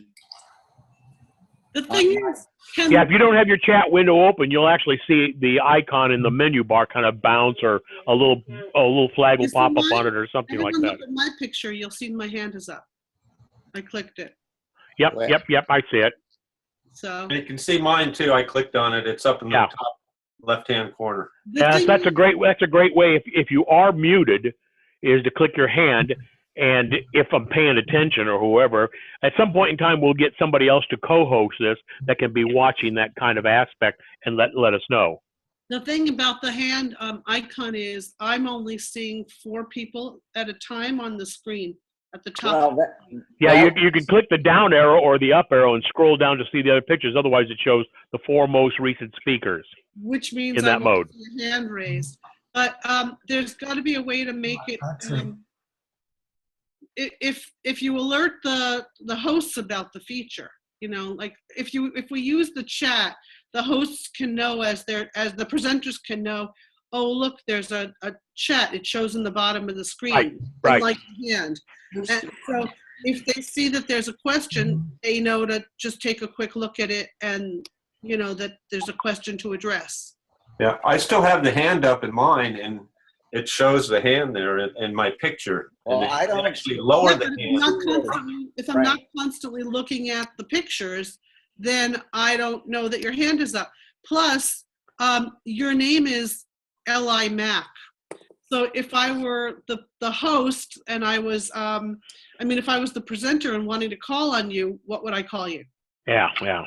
Well, that is kind of a drawback that the names we get. 2 things. I talked to the people about this the other day is, unfortunately, the video doesn't retain the names. So when you look at the video after the fact, we have no idea whose any name is up there. That's really unfortunate. They say, the Zoom people say they're working on it. But it would be nice if and we'll figure it out. There's a way of doing it to get everybody to put like their real first name in rather than Big Fuzzy Guy or whatever name it's picking up for us right now.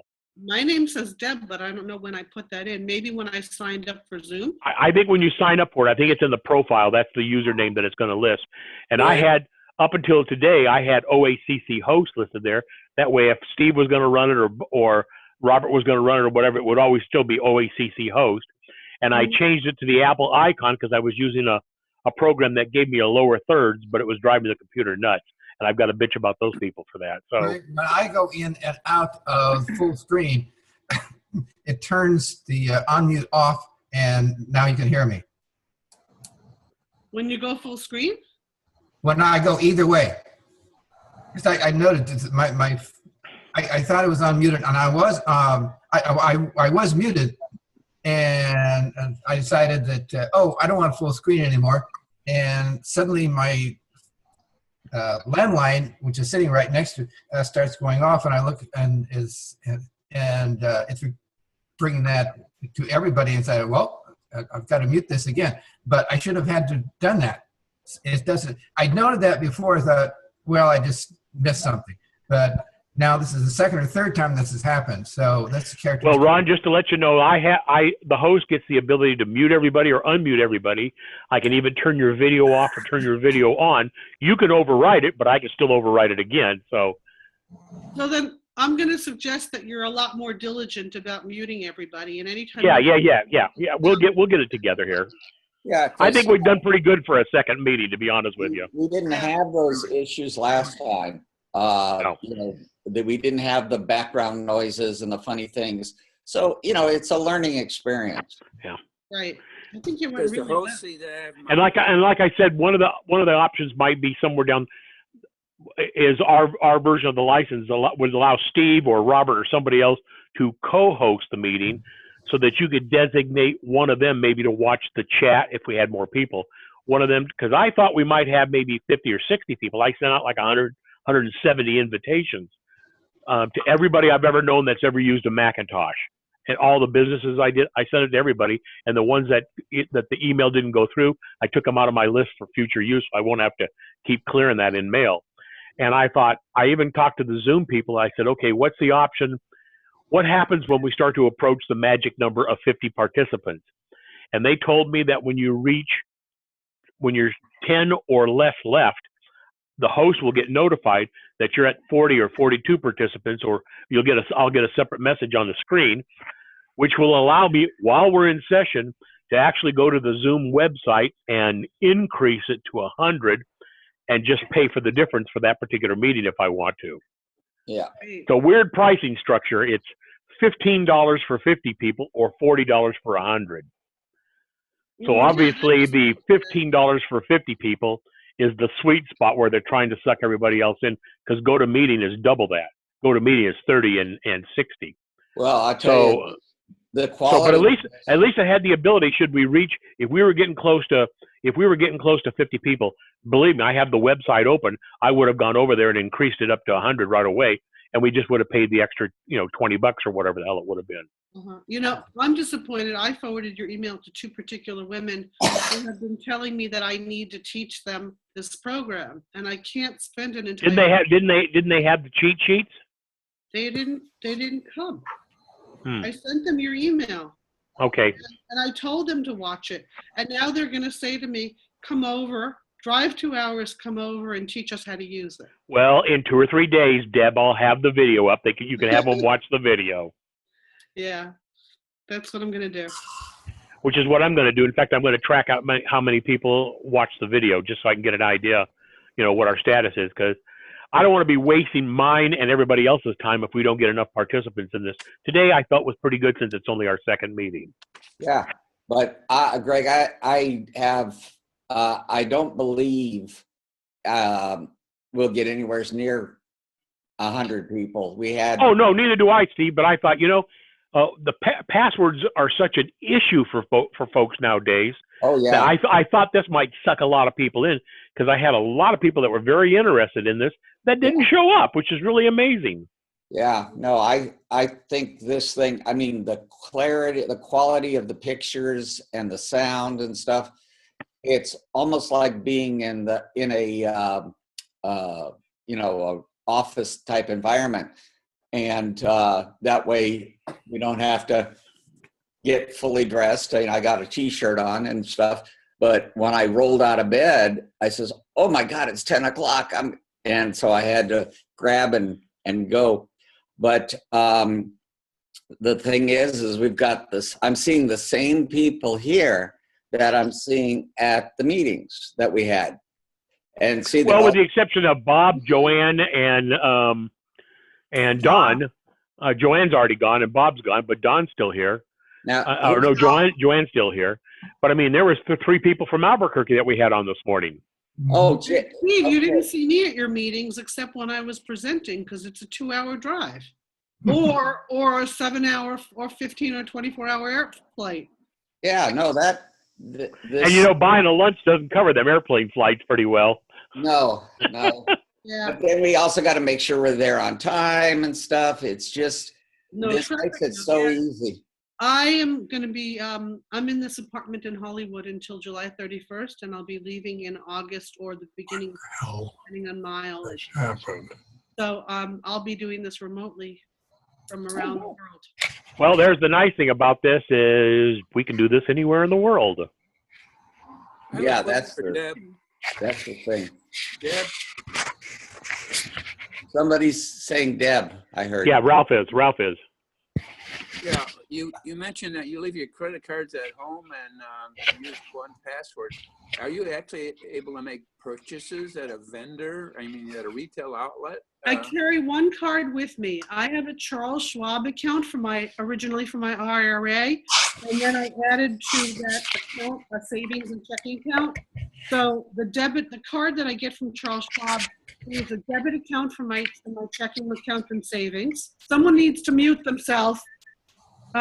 Or Greg will do it. So I have the one card from Schwab that I can remove money with an ATM for no fee around the world. And I can use it as a debit card, so I don't have to deal with paying credit card bills, although I don't get perks and miles. And then any other cards stay at home. So for example, my American Airlines card, the Citibank Platinum card, was only good if I used it around the world. Until last year, if I used it around the world, I would have paid an extra 3% fee to use it. And I didn't want to use it for that reason. I only use it on online purchases. So it's entered into my 1Password, and there's no reason to keep the card and be vulnerable. So, and then when the new card came, the old card's no good anyway, and I wasn't going to have the card mailed to me in another country. I couldn't get things mailed. It takes 3 months to mail it, and I might be out of that country or that address by then. So I just. But my question is, how do you use the card that's stored in 1Password? Don't you have the card with you? I have the one card with me. That's a debit card from my Charles Schwab savings account. All right, I got that. And then when I purchase things online, Oh, okay, online. then I use the other cards. All right, but not at a retail establishment. No, there used to be. I had a friend that never carried her card. She had memorized the phone number. We were in the Fox Hill Mall one day, and she didn't have the card on her, but she just told the department store her number, and they accepted it. Oh, really? Yeah. Well, remember, if you've got an iPhone or an iWatch, well, now you even have it with Android and a few of the other ones. Okay. You've got some form of electronic payment right there with an iPhone. You've got Apple, the wallet feature, or Apple Pay, which is good in a lot of vendors nowadays. It's becoming more and more popular around the world. No, good advance. You can also buy bus tickets in Vilnius, Lithuania. You can use your iPhone or your Android phone to pay for your bus ticket to get on the bus, or your train ticket, and show the ticket that way. That's because they accept Apple Pay. I don't know if it's Apple Pay. This was before that. It's just a system that they have. Okay. Deb, I got a question for you on another matter. Since you're a world traveler, more of a world traveler than anyone that I know, you know, a couple months ago, we went on a trip to Spain, and I had my wife went into the store because I was sick in the hotel room in Seville, and she sent a package with some souvenirs back here. She didn't speak Spanish, and the clerk at the place where she took it to mail it didn't speak English. But in any case, the thing got shipped, and we still haven't received it. I went on their website, and of course, there's no way to contact them other than instead of an email, you know, one of those online forms you fill out. Mm-hmm. And they keep sending me, what do you call it? Boilerplate answers. They finally sent me to another section of their website for filing complaints, which is totally in Spanish, so I can't do anything with it. Wait a second. Google Translate. In those cases, use the Chrome browser and log in, and Chrome will automatically translate it in the page for you. Right. Okay. Well, my question is typically when you send something from a country like Spain back to the United States, how long should it take for me to receive that package? It's been almost 2 months. Is that typical, or? It'll be on the Nina, the Pinta, or the Santa Maria. It might actually be typical. I did a cheat back in 1986 when I sent packages home a lot. This was my cheat, and I think you can still do it. I would carry my stuff with me until I came to a town that had an American military presence. And I would talk my way onto the base and use the United States Postal Service. Well, where I was, that wasn't an option. Clever. No. In fact, after we sent it, it occurred to me, gee whiz, instead of going to their post office or whatever, I should have tried to send it by UPS or FedEx. DHL is around the world. I know that. DHL is too, yeah. I've had packages go missing.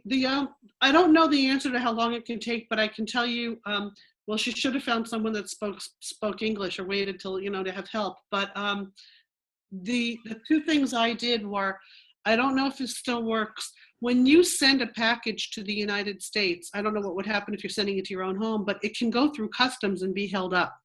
So what you want to write on the package, on the outside of the package, is unsolicited gift. This might still hold up. I haven't sent packages since the 80s like this. But if it's an unsolicited gift, it's not subject to customs fees. Like if you're going, I might say to you, hey, while you're in Spain, there's this really great candy I love, and there's this and there's this. Let me give you $300 and you'll send a package for me. And that way I'm getting it, but it's an import into this country. So then it's going to go through customs and it's going to be held up for a very long time. If it says unsolicited gift, what? Then it'll be all melted. Well, yeah, I know. And the other thing I learned, and I learned this from someone in, I think, India, is because packages get stolen a lot. After you've sealed your package, you wrap it in brown paper, okay, and then put tape on all the seams and sign your name across the seam. So if they were to peel the seam, peel the tape up to steal anything in it, your signature would be destroyed. It wouldn't line up. Do you understand what I'm saying? Yeah. And that way they're not going to break into the package. There's a good chance your package is stolen. There's a good chance it's stuck in customs. How long typically would it be stuck in customs? I have no idea. You might want to contact, well, I don't know if it's worth it to contact American Customs, or you might want to call, there's got to be a Spanish consulate listed, in Los Angeles. There's probably one on Wilshire Boulevard. Why don't you call them and ask them if anyone there can give you advice, because they're in Spain. That's a great idea. Good idea. Help you. Yeah, I'm going to do that Monday morning. Thank you very much. You're welcome. The other possibility is the Spanish Tourism Board. By the way, I just looked it up. If you hit Command-Shift-A, that is a toggle to turn your microphone off and on. Command-Shift-A. It's easier to click the mute button. Nothing to remember. Yeah, unless you don't have your hands on the keyboard versus having them on the mouse. Mm-hmm. Sometimes it's easier to just look at the screen. Now, Bart, I see you got your radio in the background. Maybe you can contact them via Ham. Sure, Ham, yeah. Not the way the band conditions have been lately. Yeah. By the way, I just saw that if you click on your name in the picture, there's a rename option that you can get your name changed. Oh. Well, I get chat and pin video.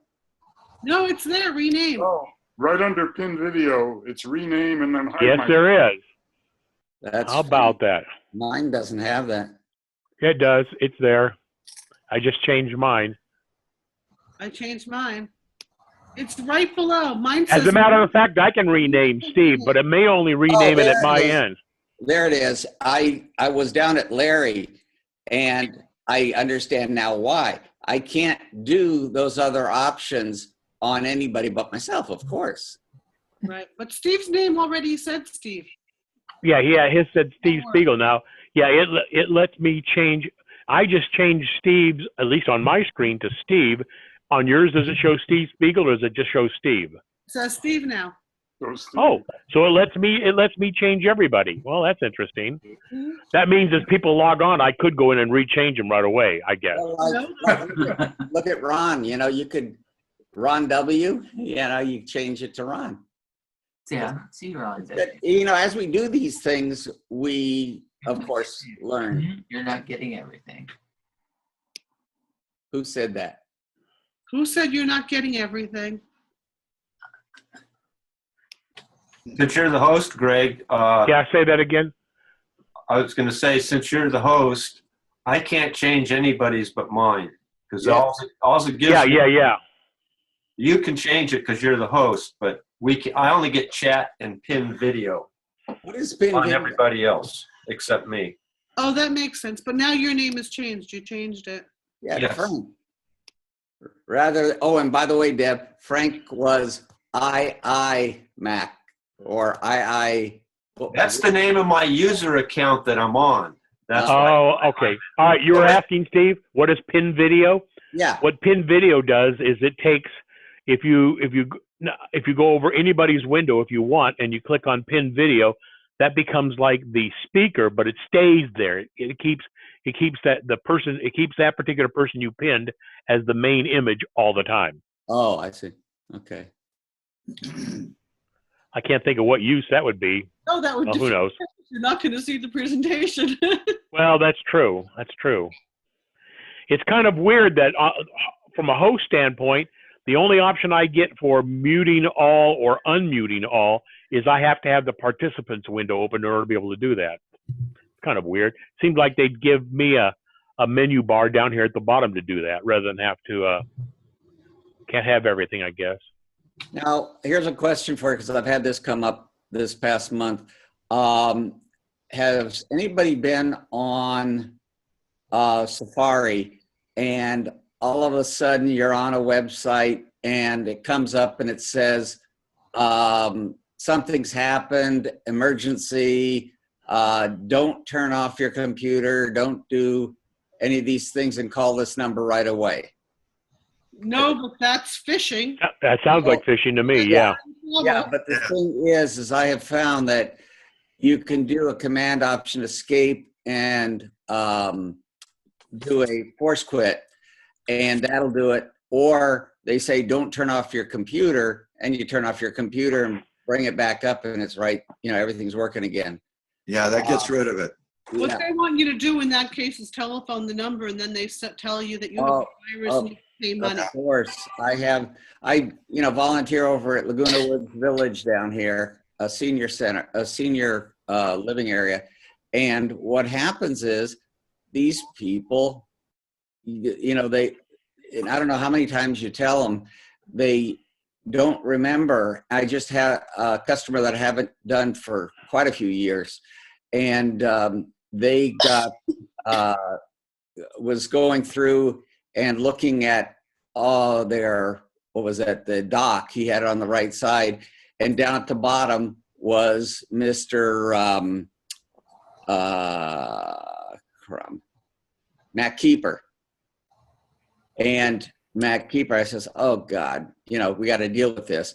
Well, this guy has a form of dementia, but he also fell recently and was in the hospital for a couple of weeks. And he's having issues remembering things and doesn't do a good job of keeping track of his passwords. And so I can log on to Safari and then access his Gmail account and go click on that. I usually want people to be using, rather than webmail, I'd rather they use the regular, the Apple Mail. But the thing is, we could not get his password changed, because of issues of not remembering things. And I give them one of my cheat sheets, and while I'm there, I fill it out for them when we got started. And then he and his wife put me in touch with their son, who lives up near San Francisco. And we had a long talk, and he sent me an email to confirm all the stuff we talked about. And he wants to do, has anybody heard of WebEx? Yeah. Yeah, for the Mac. Yes. Okay. The conference, so you get control of the computer. Right. See, because I used to do iChat, and Greg and I would. A lot. I miss iChat. That feature, loved it. Was great. Yeah. Well, my son, who was here, he said there's got to be a way in messages to do something similar. Yeah, you can do the same thing. It's the same in messages. You can do it. You can use do it screen in messages. I screen share all my Macs locally, and my son back. You still have screen share. It's the same thing. And there is a control feature on that, right? You just use VNC in the IP address. Instead of SMB or AFP, you put in VNC, and that actually starts screen share, VNC. Yeah. Well, I tell you, the times I help my clients with, there's one guy lives right down by PCH, which isn't far, but the thing is then I got to get dressed and I got to get, to go to a client. Well, let me tell you, Steve, real quick. TeamViewer works much better than Messages or iChat does, because those always required you to have really good, who's ever initiating, to have really good internet access. And the TeamViewer works more along the lines of like this conferencing. Everything's done at a server and it's just pulled out. So whenever I'm at somebody's house working on their computer, the first thing I do is I download TeamViewer and don't put it in the dock or anything. I just put it on their computer because it's so small. And then if I'm talking to them on the phone, I can just walk them through it after the fact and set it up. What's the cost? Nothing. It's free. Really? TeamViewer is free if you're not making a pig of yourself using it, if that makes any sense. I mean, Well- it's really, it's free to play with. Let's put it that way. Yeah. Excellent. So the only real drawback that TeamViewer has, as far as I'm concerned, is the fact that audio doesn't go over it. So you have to maintain like a phone connection or whatever. Oh, really? But that's better than nothing. But the response kills the speed that iChat had. It's much, much better, and it works across all platforms, including I can talk to my Mac with TeamViewer. And with TeamViewer, you can also leave it in the way it works is once you've got the application installed and it's been started one time, there's a key that your name is added to the list. So if I call up Deb and I want her to start up TeamViewer, she starts up TeamViewer. I just have to know what her username is. And every time the username will never change, but every time she starts TeamViewer, it assigns a new password, for lack of another term, that she has to give me in order for me to be able to connect up to her computer. Now, she can change that. She can make it a default password. I don't recommend that to anybody because I don't want people thinking that I'm going to have access to the computer as long as they're powered up. So instead, I call them on the phone if they're talking to me on the phone. I said, start up TeamViewer. Tell me what the access password is for this session, and then I use it. But it does give you, if you want to do it for yourself or if you want a customer, you've got a customer who's doing it all the time, you can go in and configure it to where they're active all the time, where you can remotely log in regardless. So yeah, I never do that for a customer, but and then at home I use remote desktop. I've owned remote desktop for years for the Mac. Right. And so whenever Marsh is up and running, I can use remote desktop to get over there and do whatever I want there. I've been trying to use the messaging, the screen sharing feature in Messages with my sister, who's she's just in California. We tried it, every few months or every year. I would try it for years, and I have never been able to see her, no matter what. I mean, I mirror my sharing. I send her screenshots where she has all the permissions set. It just will not work. Try TeamViewer. It works. So it's a quick, easy download. They'll log in one time to be able to get their user ID. That never changes. And then, so you both have to do that at both ends. And then while you've got her on the phone, if she's got TeamViewer actively running, you'll ask her for her ID. And you'll put the ID in on your end, and boom, you're both connected up. And it's good for that session. Once she disconnects, you won't be able to reconnect again without either going in there and forcing it to be permanent all the time, or but that way it's a new session ID every time. Well, that's they don't hassle you as long as you're not running a full scale business this way. Yeah. Well, next time I'm going to install it for her before I leave the country. I want to have it on my friend's computer. So. She can literally, you can go to teamviewer.com, Deb, and it'll take maybe 2 or 3 minutes to install it, and you can just walk it through it on your side. Tell her there's an option, download for Mac. It's about that simple. Then double click it to install. That's pretty simple. Greg, TeamViewer is more than just screen share, right? It allows you to control the other computer. Right. That's exactly what it does. Yeah. Like I said, the only drawback that it has over what iChat and the old Messages had is there's no audio. So you have to if you want audio, you have to be doing it something else. And I always just use the phone. So. I like for Apples though. I don't know who TeamViewer is, and we don't know. I mean, your something is going through their server. So for ultimate security, even if they're the nicest people in the entire world, things can be hacked. Well, of course, that's always a possibility, but you have that with LogMeIn, you have that with GoToMeeting, you have that with any of these remote control devices, Yes. So, I mean, like I said, the thing I like about it is, first off, it's free, number one. Number two, you can get somebody up and running on it in just maybe 5 minutes at the most. And then you can get into their computer, do whatever you want to do, have them quit, or you can quit at your end, just have them stop TeamViewer just quit TeamViewer at their end. And even if they start TeamViewer up again, it'll be a brand new ID. You won't have access to it that's why you have to be talking on the phone in order to be able to do it. But the nice thing is they can work and you can work, and it doesn't seem to make any it goes back to like 10.2. There's even versions older than that. It'll work for Linux, it'll work for Windows, it'll work for iPad and iPhone. So you have access to all these with TeamViewer. Right. That makes good sense then. Hey, while I have when you're done, if you want, give me a call back and I'll walk you through it. I'll show you. It's a breeze. It's great. I hardly get in the car and go anywhere now. If I think it's something I can help them out over the phone, I do that first. I used to have two rates of my fees. I had it was like $15 or $20 less per hour if I could help them on the phone instead of going. I'm the same way. I'm $75 an hour in person or $40 an hour on the phone. Well, what I do, Greg, is I have done in the past is I save them $50 house call, and then I take and I say, okay, I'll help you, and you'll be charged every 20 minutes. You'll be charged $25. That way, I still keep my same rate, but they don't have to pay for time. Commuting time. Yeah. Well, no, not that. But the thing is they only pay for the time that we're talking. Or that's true. So there's no minimal. Like I used to have a 4-hour minimum. Oh my.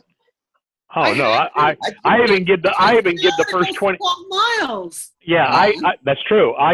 We're all different, because I will drive up to an hour if I get at least an hour there. I will do that just to get me out of the house. Oh yeah. So if I have to go more than an hour, then I'll charge them for the time, or I'll prorate the time. But like on the phone, if it's somebody I've helped before, I give them the first 20 minutes for free because I don't feel with it. When it gets to 30 minutes, I'm charging at 30-minute increments, so it's $20 for the first 30 minutes if it goes that long. And I'm pretty generous. If we bullshit a little bit while I'm doing this, I don't charge for bullshit time. Yeah, I do too. I had this one lady. I gave her plenty of time and stuff. Plus, we chatted, and the first thing she said was, "But we chatted some of the time." And I says, "Yes, and I didn't charge you for it." And sometimes also when I'm through and I want to talk to them kind of off the clock, right. I tell them, hey, this is off the clock. Don't worry. Deb, are you going to that event tomorrow at Cheviot Hills? Me? Yeah. What's the event? I don't know. Israel. Oh, I don't know. Family Day is tomorrow, so I don't know if my family comes to Calabasas to my mom's, then I go there. Oh, okay. So Hey, that's why I'm in the country, is to see my family. Oh yeah. I gave up seeing a show at the Mark Taper to see my family tomorrow. So while everyone's still online, if I could ask a favor of people, I have a travel blog called talesoftravelandtech.com. It's talesoftravelandtech.com. If you go to shadowbits.com, there's a link to it also. And I really need viewership, but proof of viewership. So if you could find any articles and just add a comment of any sort. Give me that name again. I typed it in, but I didn't see it. Tales, T-A-L-E-S. Yes. Of travel. And A-N-D tech, T-E-C-H.com. What's that last word? T-E-C-H. Could you get a longer URL name? Well, Travel Deb or whatever, there's a lot of different things, but because I wrote about tech and because I thought I had a good niche in being an expert on tech while you're traveling, a friend of mine came up with that name. So, but here's the thing, I could use as many comments as you can possibly bear to leave on articles, but don't say that you know me. Like, don't say, "Hey, Deb, it's good to see you again." Like, it should be like, you don't know me. Yes. Well, it's taken forever for it. There we go. I finally got there. Okay, no problem. Maybe I need to switch servers. It's on just. Yeah, that was slow. That was almost a minute to get there. Okay, so I might have to.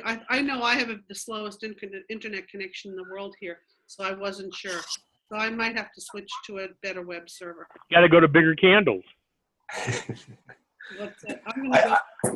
I have just a quick screen share I wanted to share with everybody, an email I got back in March. It looks very Apple official, but it's a Fisher. Go ahead. Yeah, we had... Go ahead and share your screen out. At the Leisure World Club, they had, the guy who was in charge of the room brought it over to me and showed me, There's so many of those. Yeah, I've gotten something very similar to that, Frank. I've seen that with an Apple logo. You know, you have to teach people to mouse over the links, right? Right, because the one link to this reset, if you look at the link, that's not something Apple is going to come on. Just No, but if you go to mouse Apple over, ID and mouse just over it and keep your mouse over there. That's where it's going to go to. Now you know Well, that's even look at the name. Look at the name up there. Apple ID at id.apple. Yeah. Come on, give me a break.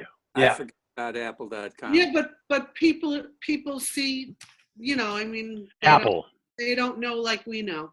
I mean, people, there's no, they have no guilt, you know, they have no, you get these damn phone calls and it's a nightmare. You know why they have no guilt? They have no guilt because this is how they look at it. They live in a very poor country with no opportunities, and Americans are rich, and all they're doing, they're being Robin Hood. The interesting thing is understand, they have no belief. They absolutely, I've been to some of these places. They do not believe they are hurting you in any way, shape, or form. You're American, you are rich, they can take a little bit of their money. Well, they automatically assume all Americans are rich. You're right. They do assume it. Yep. Only Americans know that Americans aren't rich. You know, when in 19... Hey, this is the land of the milk and phony money. Right. In 1983, I was in India, okay? And I had conversations with people in India, and this is how it went. They would say, how much money do you make a month? And I would, you know, tell them whatever. I made $15,000 a year, right? So I would tell them what I made, and they'd say, well, that's a lot of money. So I'd say, okay, let's break this down. This much is rent. This much is the subway to work and from work. This much is for food. And we would go through the numbers. And in the end, they'd say, wow, you have so much money left. And I would say, okay, we met at the movies, right? How much was the movie for you? And it was 10 cents. And I said, a movie in New York City costs $7. And they'd go into shock. Like they thought, oh, wow, you have $50 left at the end of the month after your expenses. Yeah, and if I go to the movies now, I only have $40 left. And, you know, they didn't understand how much everything costed. What everything cost. Right. They hear that we make, you know, whatever we make. If they hear that we make $20,000 or $15,000, if they, the minimum to make, in order to go on welfare, Medi-Cal here is 16,000 and change. To them, the most you can make to be able to collect that. Yeah. Yeah, that's poverty level in this country. Right. Well, you know, and yet to them, that's millionaire level almost. So, you know, they don't know the full picture, and so why should they have guilt? Well, I don't know, but it's not so much that they're doing that. I mean, it's just time consuming on my part. Oh, you know I'm not defending them, right? You know I think they're evil people. It's interesting because in Orange County, I guess the wage now per year, if you make under $58,000 a year, you're in poverty. Someone did the math and said, that's amazing. Seriously, they had that on the news the other night. I was listening to that. In order to rent an apartment in Los Angeles, you have to make $33 an hour and work full time. You have to at least make that? That's what someone did the math on. A studio apartment in Los Angeles is $1,700 a month. Oh God. 600 square foot. Plus you got to come up with first and last month and a security charge. So you're probably into it for another $5,000 right there. Yeah, and that may or may not include parking. Yeah, that's true. So. Yeah, people don't have. Well, what is the average house in Southern California? Is what, $350,000 now? $400,000. $350,000. My brother lives near Melrose and La Brea, and the houses are selling for over $1 million. You know, and my mom and I were talking about this the other day. I said, you guys bought this house in '66. What was it? 26.5? And she goes, no, it's 27. Brand new house in Fountain Valley, 27,000. Market value is probably. It was a 3-bedroom house with two baths. My father and myself put in 2 more bedrooms. upstairs and a bonus room and another bath and a sewing area and a pool in the backyard. Plus I can park an RV down the side, and the driveway's big enough to accommodate 7 cars. The problem in LA is, And so it's about 800 grand or 900 grand is what that house is worth today. That's insane. That's insane money. right. And well, the problem in Los Angeles in 1999, all the rents doubled and nobody's income doubled. I mean, my income went to half and the rents doubled. Yeah. You know, it's so. Well, I think I heard the other day on the news that David Geffen's house is up for sale, and I think he wants $45 million for it. Yeah. Well, this is For $5 million. I live near Beverly Hills. And what was it? This was Tim Conway Jr. who was talking about this. He said him and his dad, when he was a kid, they went to go, I forget where he said they were living. They were living in Studio City or something like that, and they went to go look at a house. And his dad figured it was probably Tim Conway. He hadn't been working on the Carol Burnett shows right after McHale's Navy or whatever it was. And they went to go look at this house, and Tim felt the house was probably $600,000 or $700,000 or something like that. And he said, well, I'll see if I can't get the guy down or whatever. They took a tour through the whole house, and the guy came back out, and Tim said, what are you asking for the house? And the guy said, $4.5 million.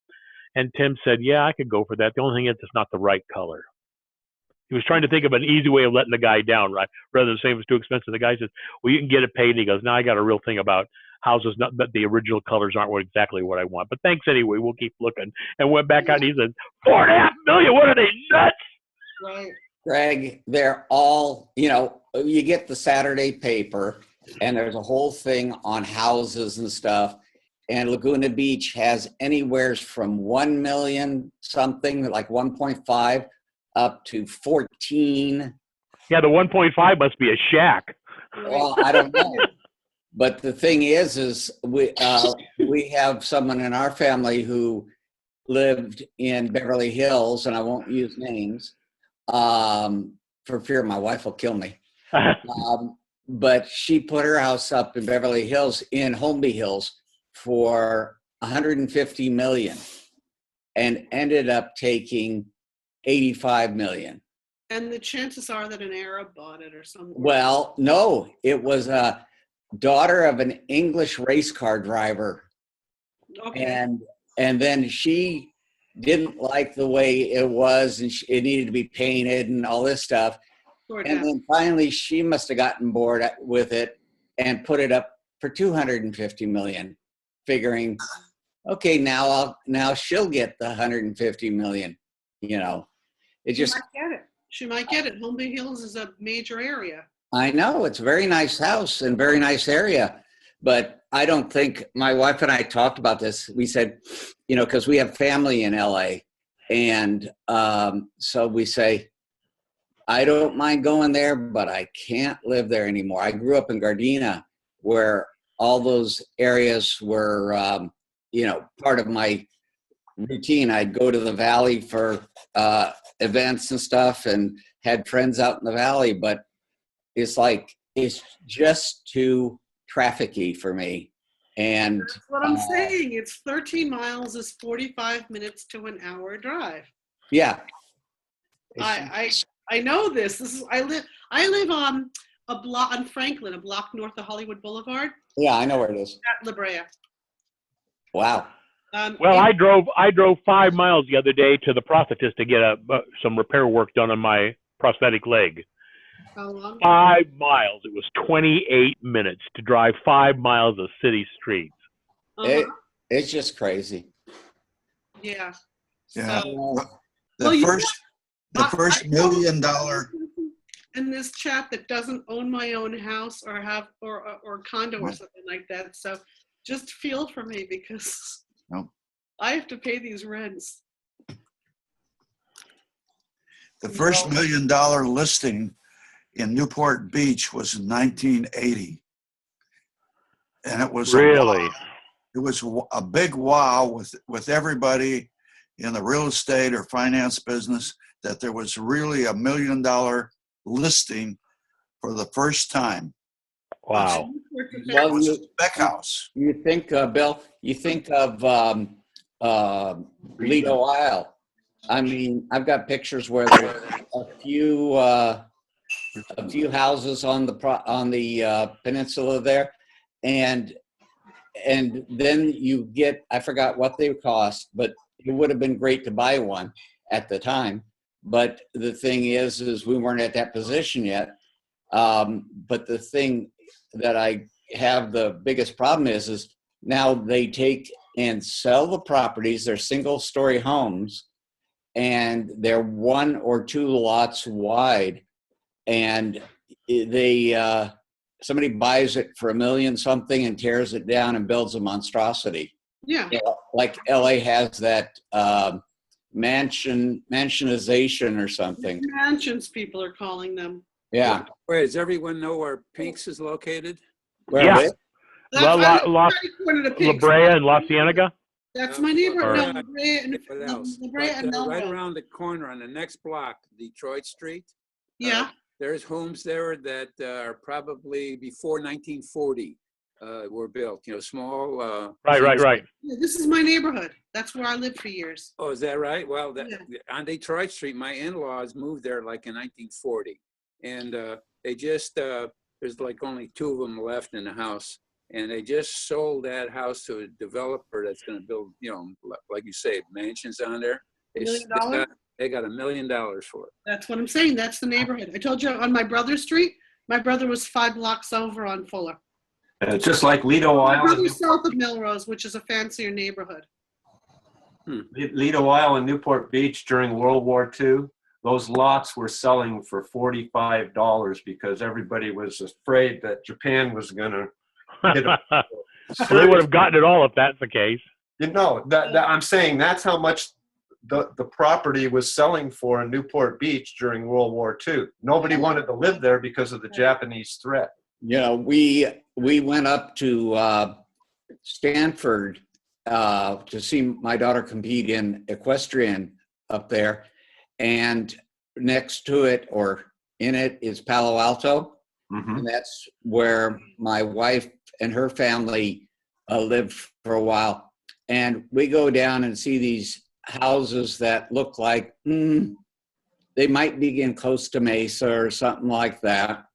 And we turn the corner, and right next to these little flop houses are these beautiful 2-story houses with stonework and all that stuff. And those houses, the floppy houses, are going for $1 million tear down. And they put these, not mansions, but nice, clean quality homes, and they're just paying for the land. Yeah. And it's just amazing. Guys, this is fun, but does anyone have it? Do we want to turn anything back to Mac or questions? Because I got to go eat breakfast, and it's. Yeah, I got to get going too. I've got other things. Lunch while I'm talking, but now, it's just like always, when we ask people what do they want to do, they sit there and they look like all of these guys here. You know, they. Well, just to let you know, I've sent out about 45 request emails. I made up a generic email to go out to all these vendors. Hard part's trying to find somebody to contact. You know, I keep getting bounced back, but I've gotten a few offers, and so probably over, I don't know for sure what we'll have for June, but we will have some kind of a presenter for June. And Allison will probably present for us maybe in September, October. Deb, if you've got something you'd like to do down the road, we'd love to have you. Yeah, for me. And I'll just keep bugging people to see if they're willing to do what Agile did for us. I tell you, Agile's deal, I got here late, and I really wish I had gotten here on time because I did want to see it because I wanted a solution. I'm still running 10.6.8 on my Mac Pro cheese grater, and my son's dying to get me up to a iMac that will handle the latest operating systems. And so we did that, and we then experienced some kind of problem with the hard drive, and he's been trying to get me, Dad, can you take some time and take it apart? You have to pull the glass off, you have to pull the LCD panel out, and then get to the hard drive. It's just really ridiculous. Buy a new Mac. Buy a new Mac, it's easier. I can't afford a new Mac one. I've got a garage full of ones that need repair, and yeah, they would provide. I've probably got 3 27 inches that need repair, and they'd work fine. But anyway, well, I'm going to scoot because my wife came home down and gave me some lunch, and I have got to do some. This guy that doesn't know his passwords. I talked to his son last night, and he gave me 4 things he wants to do before Monday, and WebEx was one of the things. Is that he wants to, once I get everything wiped free of malware, then he wants to make it so that he can help his folks rather than having to go outside. That way also they don't have access to their bank accounts and stuff like that, which he took care of. So they want to keep it in the family rather than out, having someone else help. So I have no problem with that. What? Those guys should be on 1Password. Oh. And you should be on 1Password. I just want to tell you about one experience I had with what someone thought was malware. When I was in Israel, a woman, I would say she's semi-brave. She contacted me, and I did everything for free because you only make 45 cents on the dollar, and it wasn't worth $10 to charge her for the hours it took. She was saying that she had some kind of a malware that somebody was controlling her Mac remotely. And over the course of months, I finally figured it out. There was a website I can't remember the name of now where she would go to watch free movies. Oh, yeah. Let me finish this up. So yeah, it turns out there's like hundreds and hundreds of these websites, and there's one for every country. And she would go there to watch the movie, and I finally got her down to figuring out that she only had this weird thing. She said they're moving the mouse and they're typing text messages to her. And I said, I finally realized it's not happening all the time on her Mac. It's only happening when she's at this website.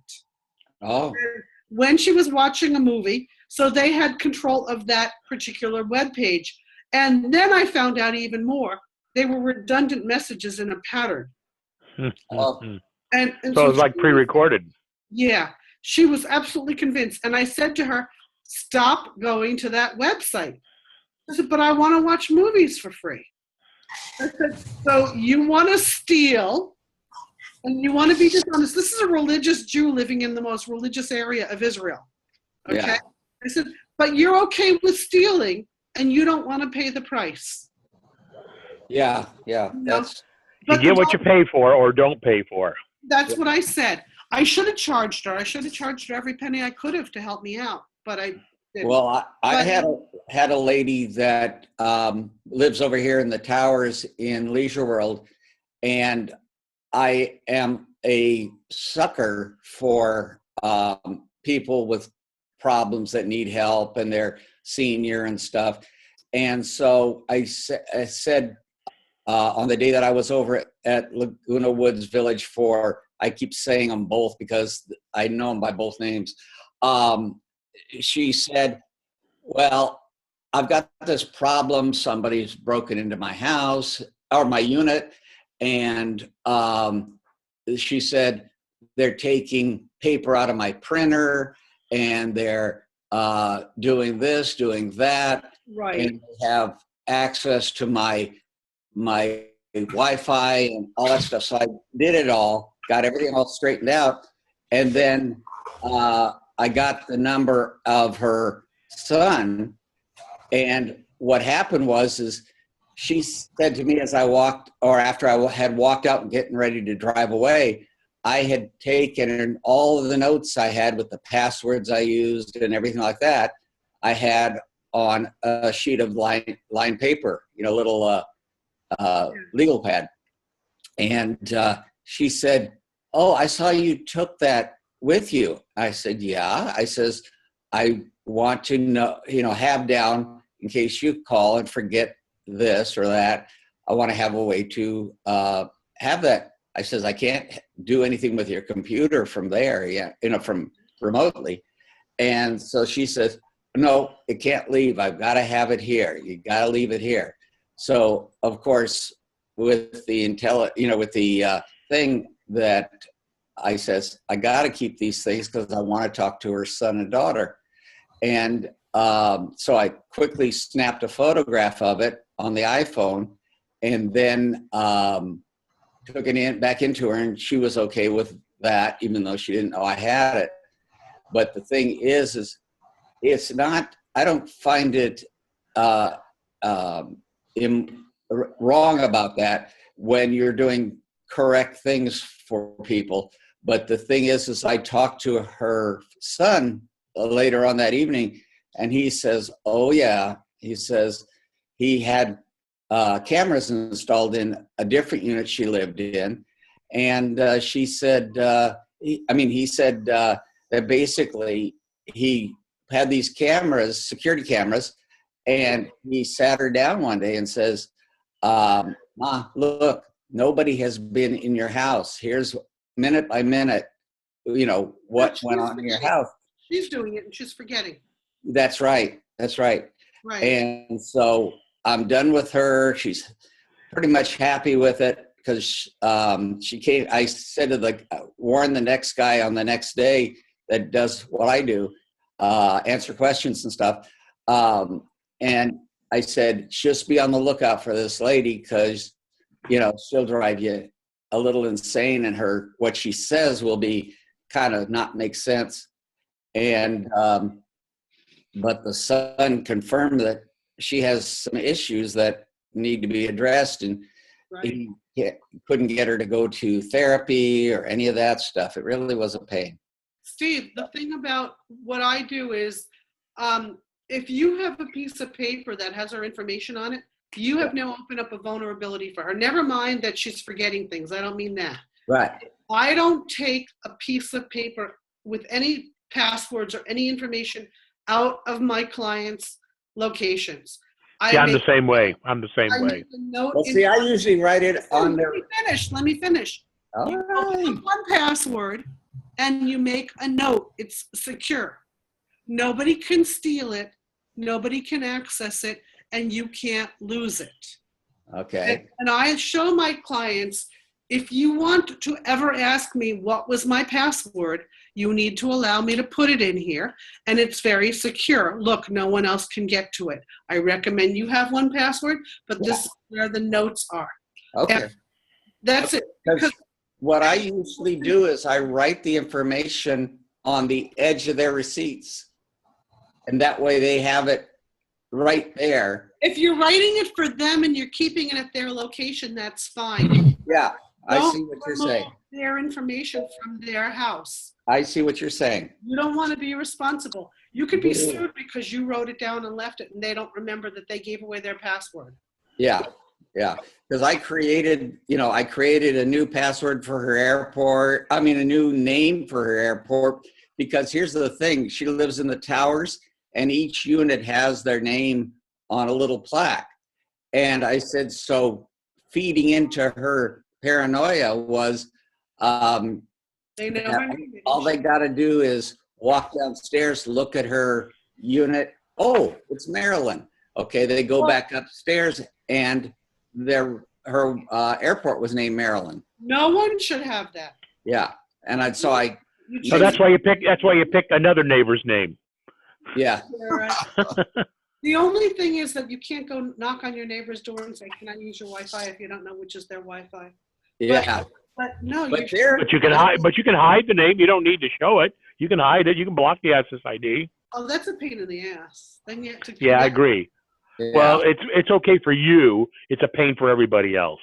My password is to infinity. Because and beyond. That's what I named it. That's great. I mean, not my password. My. Oh, your ID. Well, you know what's really funny was I had, when I set our network up in the house, because I had the house pre-wired, I set it for FBI surveillance node 6. Yeah. And so people would think it's something that they don't want to touch. Yeah. My login screen says something about security. Yeah. So anyway, my son was nosing Just around. put in something like Allah be praised or something like that. Oh, That'll no. go over well. But somebody said, I see this FBI surveillance node 6. Do you think it's real? You know, it's like, yeah, it was just really crazy. But and this social media stuff just has snowballed with all the things. You know, you'll find something posted on here or there, and it's just crazy. Well, I mean, for the longest time, I remember Robert saying that he used to have. He made his password. You know, he made his name. You always want to use a password, but you can, even if you want it to be free, because that's the only way you can get encryption turned on, which is stupid. Why they all don't have ability to turn encryption on without a password, I don't understand. But he had always said, like, I used to have mine was like, the password is password. That was the SSID. Right. But that was I had my who was it at the time? I guess it was I can't even think of it. Maybe it was, Jesus, let me come think. Begin with DSL Extreme, but I had an old password, an old airport that I had. That was the free one, and then I had the side that we use inside the house. So if anybody wanted a cup of free bandwidth, and I monitored it to make sure they weren't hogging everything up. I never saw anybody on it, but they could be out. They could be what do they call that when you're driving up and down the street? War tagging or geotag. Well, not geotagging, but whatever. It's war something or other. I forget what the word is. But anyway, if they wanted to get on, they could get on, but they were getting on a separate network that I was just letting them have access to because I didn't care. I wasn't using that part of it. So yeah, there's all sorts of ways to do that, but it's just every place I go in Leisure World, they've gotten the message, whether they've done it themselves or the people they have set their stuff up, make it so that they have a lock on their stuff, which is really good. There's a few, you know what, when you go and click on your, in Safari, or not Safari, excuse me, when you click on airport, it gives you a list of all the available Wi-Fis. Yeah. And the first place your software goes is to the unprotected ones. Right. Even though you wanted to access a protected one.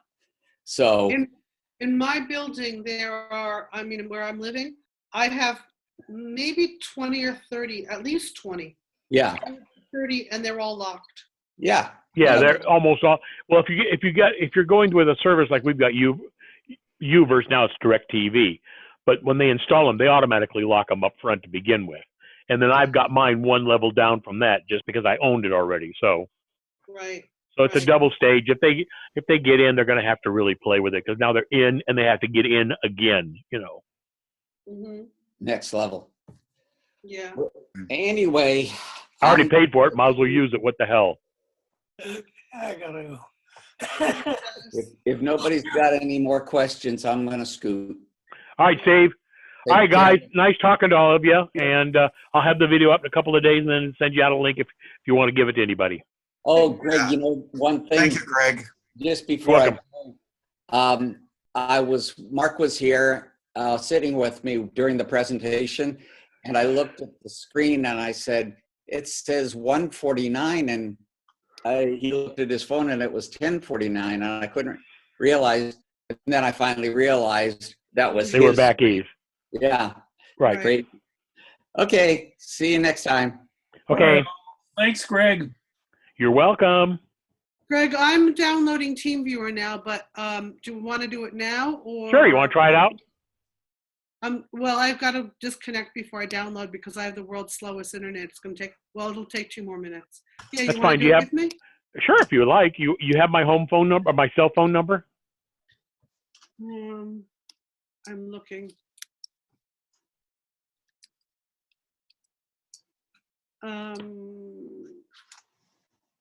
1364. Yep, that's it. Is that the end of it? Okay. So All right, I'm gonna it. Are you around? Yeah, I'm going to go ahead and quit this Can and give I- me about 2 minutes. Okay, great. Okay? All right. Okay, bye, everyone. Bye. Yep. Bye, guys. Right.